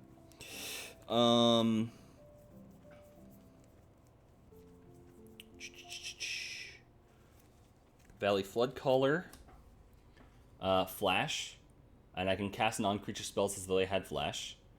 And then whenever I cast a non-creature spell, birds, frogs, otters, and rats get +1/+1 until end of turn and untap them. If we had pulled a VV, it would have been in that deck. Probably, yeah. Probably, yeah. But that didn't happen. Herald of the Storms. Whenever I cast a non-creature or otter spell, I may exile a top card of my library until the end of turn. I may play that card. The ability triggers only once each turn, so I get to cast from the top of my deck. Thundertrap Trainer also has Offspring 4, so once again I can do the copying thing. When this creature enters, look at the top 4 cards of my library. I may reveal a non-creature, non-land card from among them, put it in my hand, put the rest on the bottom in any order. So it's a lot of just instantly card draw. Like I can, if I do this with Offspring, which is a lot of mana, I can basically look at the top 16 cards of my deck and pull 4. Ish, kind of, because of how it works, but that's the broad idea of it. So I can look at the top 16 and pull 4. Whatever I want put in my hand. Daring Wave Rider. Cast target instant or sorcery with mana value 4 or less from my graveyard without paying its mana cost. If that spell would be put into the graveyard, exile instead, so it just gives me some flashback. Like, I get to use stuff. Tempest Angler. Whenever I cast a non-creature spell, put a +1/+1 counter on Tempest Angler, so these ones will not fall off. This is very strong, if I get to play it early. Stormcatch Mentor. Haste and Prowess. Instant and sorceries cost 1 less to cast. And that is all of the otters in this deck. So, that's all the otters. These are all the creatures in the deck. And so everything except for these 4, have the ability to be copied by Lania. Obviously, anything that is legendary, which comes down to Kitsa, Bria, and Bria. It's just these 2. These are the only 2 that are legendary, which means these 2 can't... I mean, they can be copied, but the copy will die immediately, so it doesn't really matter. Yeah, because their abilities not enter the battlefield, so I just wouldn't copy those. I have considered, because I think it just got introduced in one of the more recent sets. I think there's an otter, a red-blue otter, I think called Muddle or Puddle, that can become a copy of something else. Let's see, is it Muddle? Muddle the Ever-Changing. Yes, it is. Okay. It's an elemental otter shapeshifter. It is a legendary, so this one wouldn't be able to be copied with Alania. Whenever I cast an instant or sorcery spell, Muddle becomes a copy of up to 1 target non-legendary creature you control until end of turn, except it has Myriad. Whenever it attacks for each... Yeah, so basically, I want to get Muddle in this deck at some point.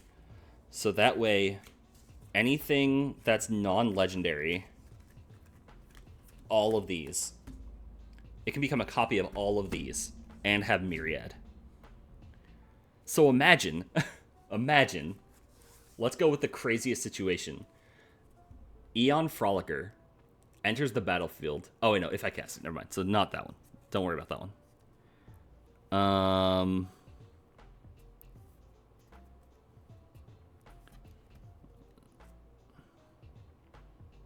Let me see, actually, because some of these might not actually be good. Oh, I guess Thundertrap Trainer. Thundertrap Trainer could be good, because then it gives me more card draw. Because each of those copies and Myriad copies would enter, and give me the card draw. Daring Wave Rider. Daring Wave Rider would also be crazy for that. Did you miss the V card opening? Yes, Jay, you did. That was at the beginning of stream. And I pulled stuff. I will put that VOD up on YouTube as soon as we're done. Or as soon as I'm done here, and you'll be able to see that. I will try to make a thumbnail and get that stuff out kind of as soon as possible. So, right now we're just going over my Magic decks. So, this is the last deck I have to go over today. Or I have to go over, and then once we're done with that, we'll be wrapping up stream. Anything good? I got some 10s. I got some 9s. I didn't get any like of the super crazy cards, and I didn't get like Akane's God Pack or whatever. But I got some good stuff. Some good looking cards. Got some very good looking cards.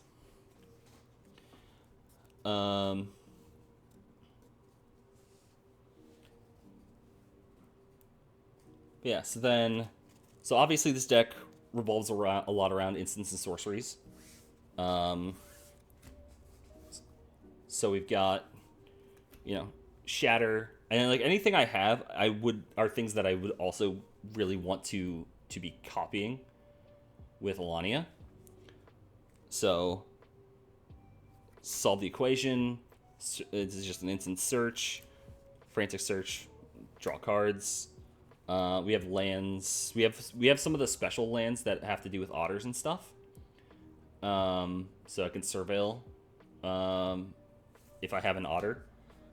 Double cast. I can just make it so my next instant or sorcery is copied. So basically, I can make it to where if I double cast, or I double cast is a sorcery, Alania doubles it, so the next cast, instant or sorcery, gets doubled. If I then go to an instant and double that, this actually goes off 4 times. Because it gets copied here. It gets copied here. This has a copy, and it gets copied there. So it goes off 4 times. So if I do an instant that's like this, I get to destroy 4 artifacts. This is a lot of working with the stack and working with copies, and a lot of interesting things to consider. Sapphire Medallion to make blue spells cost less. We have the Twinning Staff. So when I copy a spell, I copy an additional time. So that works with this. A counterspell. I actually had a lot. Another thing I had to change on this deck was I had a lot of counterspells, a lot of various versions of counterspell, and I think I had too many. I mean, I definitely had too many. And so I had to limit down my counterspells in this deck, especially since like copying a counterspell doesn't do anything, or at least doesn't help. The deck is fun, but having to think about how the stack works, yeah. Oh, and this is an amusing thing. Fiery Inscription. Whenever Fiery Inscription enters, the ring tempts you. Now imagine having an otter with the one ring. The one ring to rule them. But whenever I cast an instant or sorcery, I deal 2 damage to each opponent. So Shell Shield with a kicker to give +0/+3, and if it's kicked, hexproof, and I can do that, give it to multiple creatures. Land, counter. Flames of Honor. Choose one if I control a wizard, which I should, because all of my otters are wizards. And most of my creatures are wizards, except for 3. I can do 2. So I can either draw 2, target player to draw 2 cards, destroy target artifact, or deal 5 damage to target creature. Once again, just think of anything with instant or sorcery. Just think about it being doubled, because I will, for the most part, be doubling things, even though it only works for the first thing on each turn.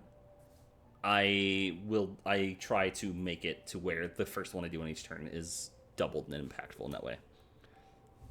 Earth's Mightiest Emblem for my Arcane Signet. I also tried to make this my fanciest deck. So this has a lot of my very rare, very holographic cards.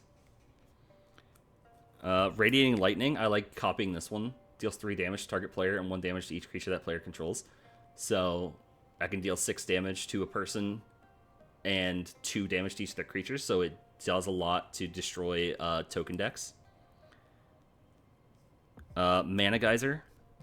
Add 1 red mana to my mana pool for each tapped land your opponent controls. I mean, it should be good. I don't think I ever get it too crazy.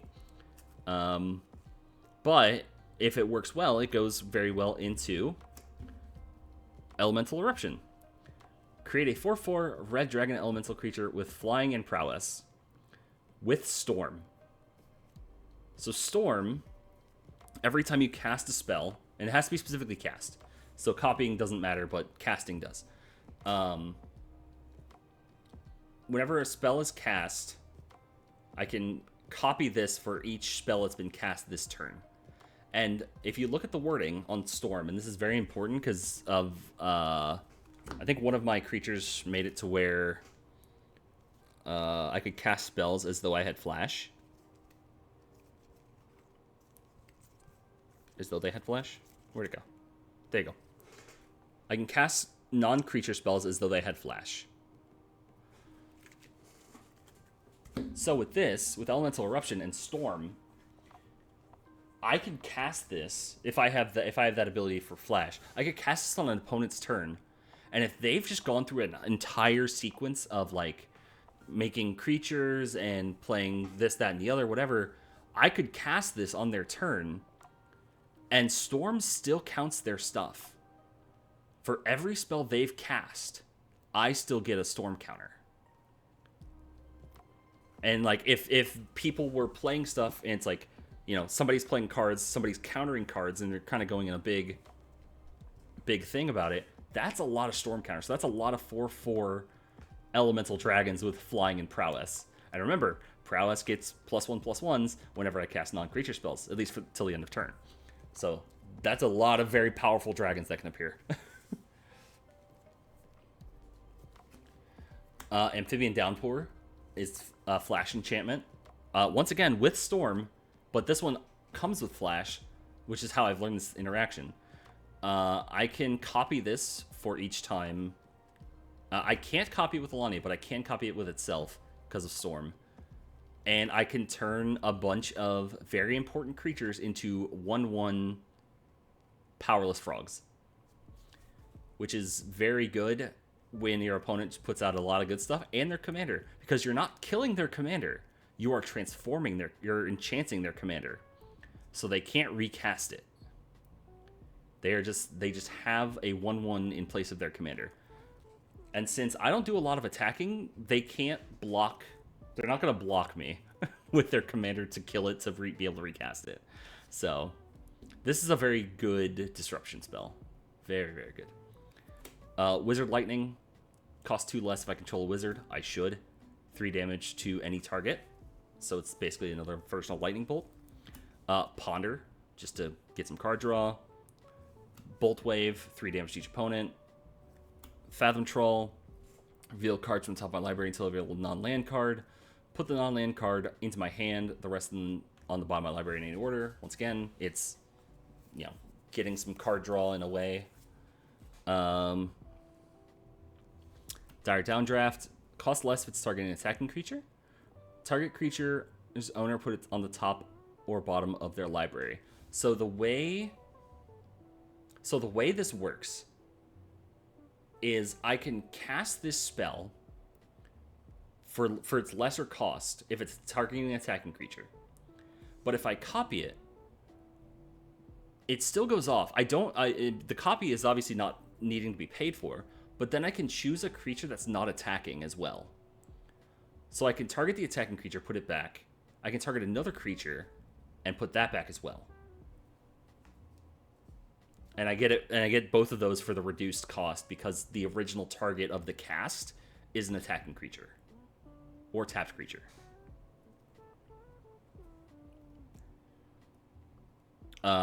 Comet Storm. It's got a multi-kicker as well. Choose target creature or player, then choose target creature or player for each time it was kicked. Deals X damage to each of them. Once again, copy it, go nuts. Mystic Sanctuary, Splash Portal. Exile creature I control, then return to the battlefield under my owner's control. If that creature is a bird, frog, otter, or rat, draw a card. That can exile. This can exile my commander, take her out, put her back in, and then her ability has reset. So then the next spells I cast can be copied after I do Splash Portal.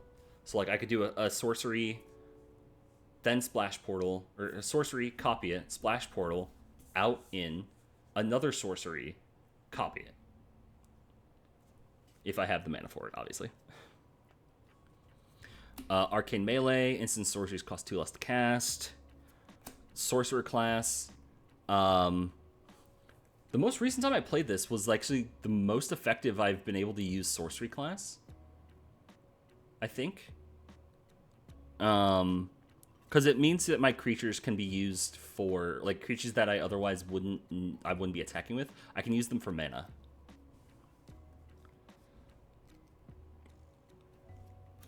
Sudden Storm to tap some creatures.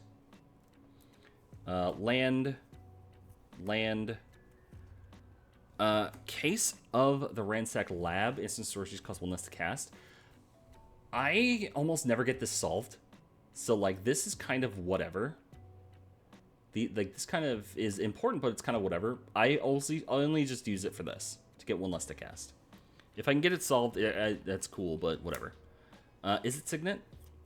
And then we have the Iron Man Soul Ring. And one of the coolest cards, Lightning Bolt. I believe this Lightning Bolt is from... oh, we still have more stuff. There's a lot more stuff in this deck. I believe this Lightning Bolt is from Gen Con a couple of years ago.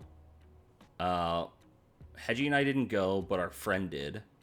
And he picked us up, or at least picked me up, this special art Lightning Bolt from, I think the Secret Lair Gen Con area. Land, Pearl of Wisdom, cost less if you control an otter. I get to draw 2 cards. Land, Arcane Lighthouse is so situationally useful, but I never get a chance to use it. Until end of turn, creatures your opponents control lose hexproof and shroud and can't have hexproof or shroud. I never get a chance to use this, but it's so situationally, like, when it's useful, it's incredibly useful, but I just never get a chance to do it. Land. Fancy art for Ruby Medallion. So cost less to cast.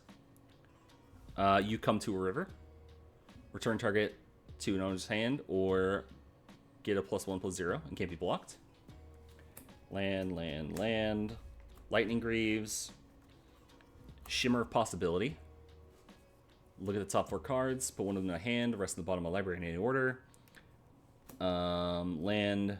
Rockface Village is the other special land for otters. Target otter gets +1/+0 and gains haste until end of turn. Storm Tracer's Talent. It makes an otter token with prowess. And whenever I cast an instant sorcery, I get a 1/1 red and blue otter creature with prowess. Magic Missile. Always good. Abrade. Always good. Pull from the Deep. Return up to 1 target instant card and up to 1 target sorcery card from my graveyard in my hand. Exile this card. So I can copy this, get 2 instances and 2 sorceries from my graveyard, and just have them back in my hand. And I can recast things. River's Rebuke. Return all non-land permanent target player controls to their owner's hand. Two people are just gonna have no board state after that. Command Tower. Riptide Lab. Return target wizard you control to the owner's hand. It's a good land, and I can get some extra effects from my wizards. Talisman. Into the Flood Maw. I can gift a fish to either return a target creature to their hand, or it goes to, or it can either be a creature, or if I promise the gift, then it's a non-land permanent. So I don't always have to get the fish. Electro Dominance to deal X damage. And then I cast a spell from X or less from my hand without paying its mana cost. So I get double, and I can get double the effect. So I can cast multiple things. Like, from this one card, I cast this twice. I can cast 2 other cards from my hand. Otherwise, Path of Ancestry. That's the one I pulled from the. This is the card I pulled from the Hobbits deck to,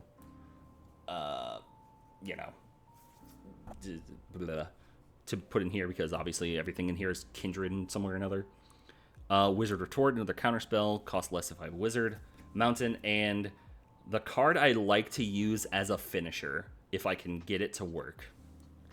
Call Forth the Tempest.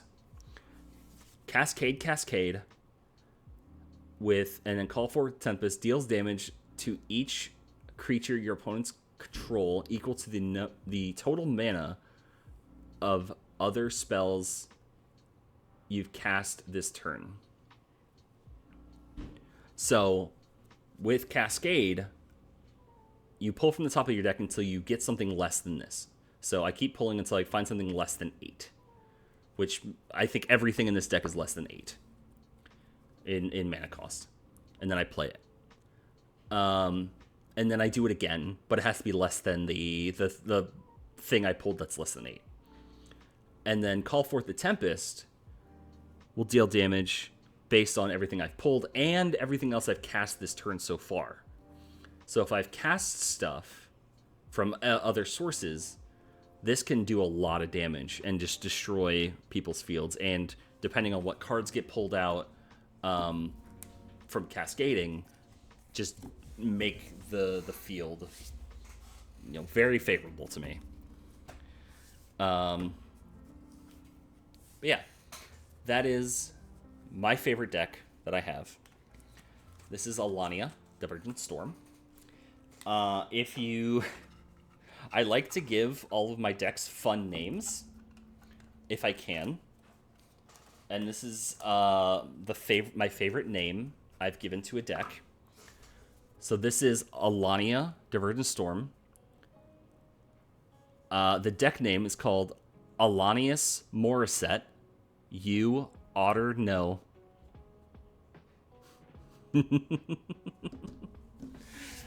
I enjoy that name a lot. Is my favorite name for a deck I've made. Alanius Morissette, You Otter No.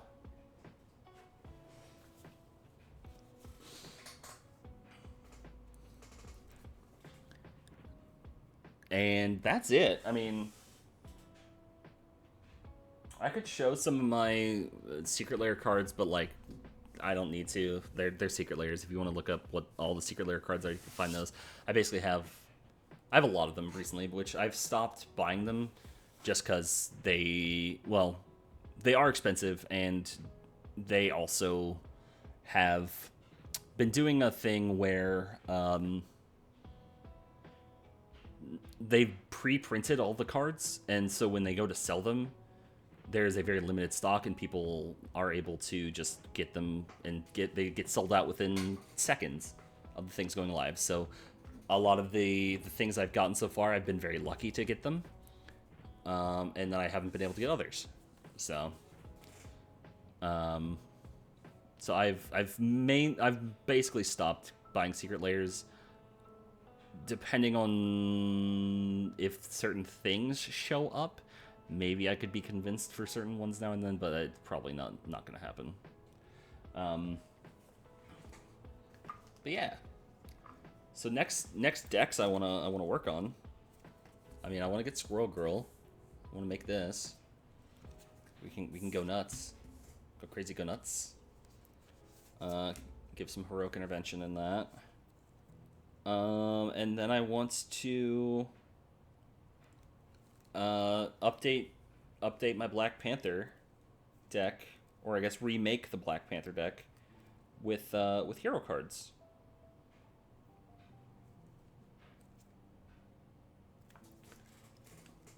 So we're gonna see how that goes. I have also a number of another random decks on Architect that I've just put together. One that I would like to try, if I can, is I have made a deck thematically around me, around Xander. And I want to, if I make that deck, I would want to get a proxy of the commander to be me. So a Xander proxy, alt art or whatever of the commander of the deck. So it would have cats, it would have dragoons, and it would have dragons. But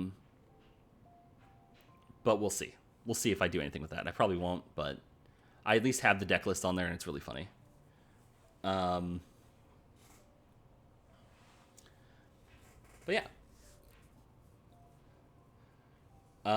So that's going to be it for me showing off my cards. We showed off some Pokemon, and we showed off some Magic, and then pre-stream, essentially, we showed off Yu-Gi-Oh! Thank you all so much for watching. YouTube, if you like what you saw, like, comment, subscribe, check out the Twitch channel. Let me know what deck of mine is your favorite and least favorite, and which one would piss you off if you were at a table with me. And I'll see you next time.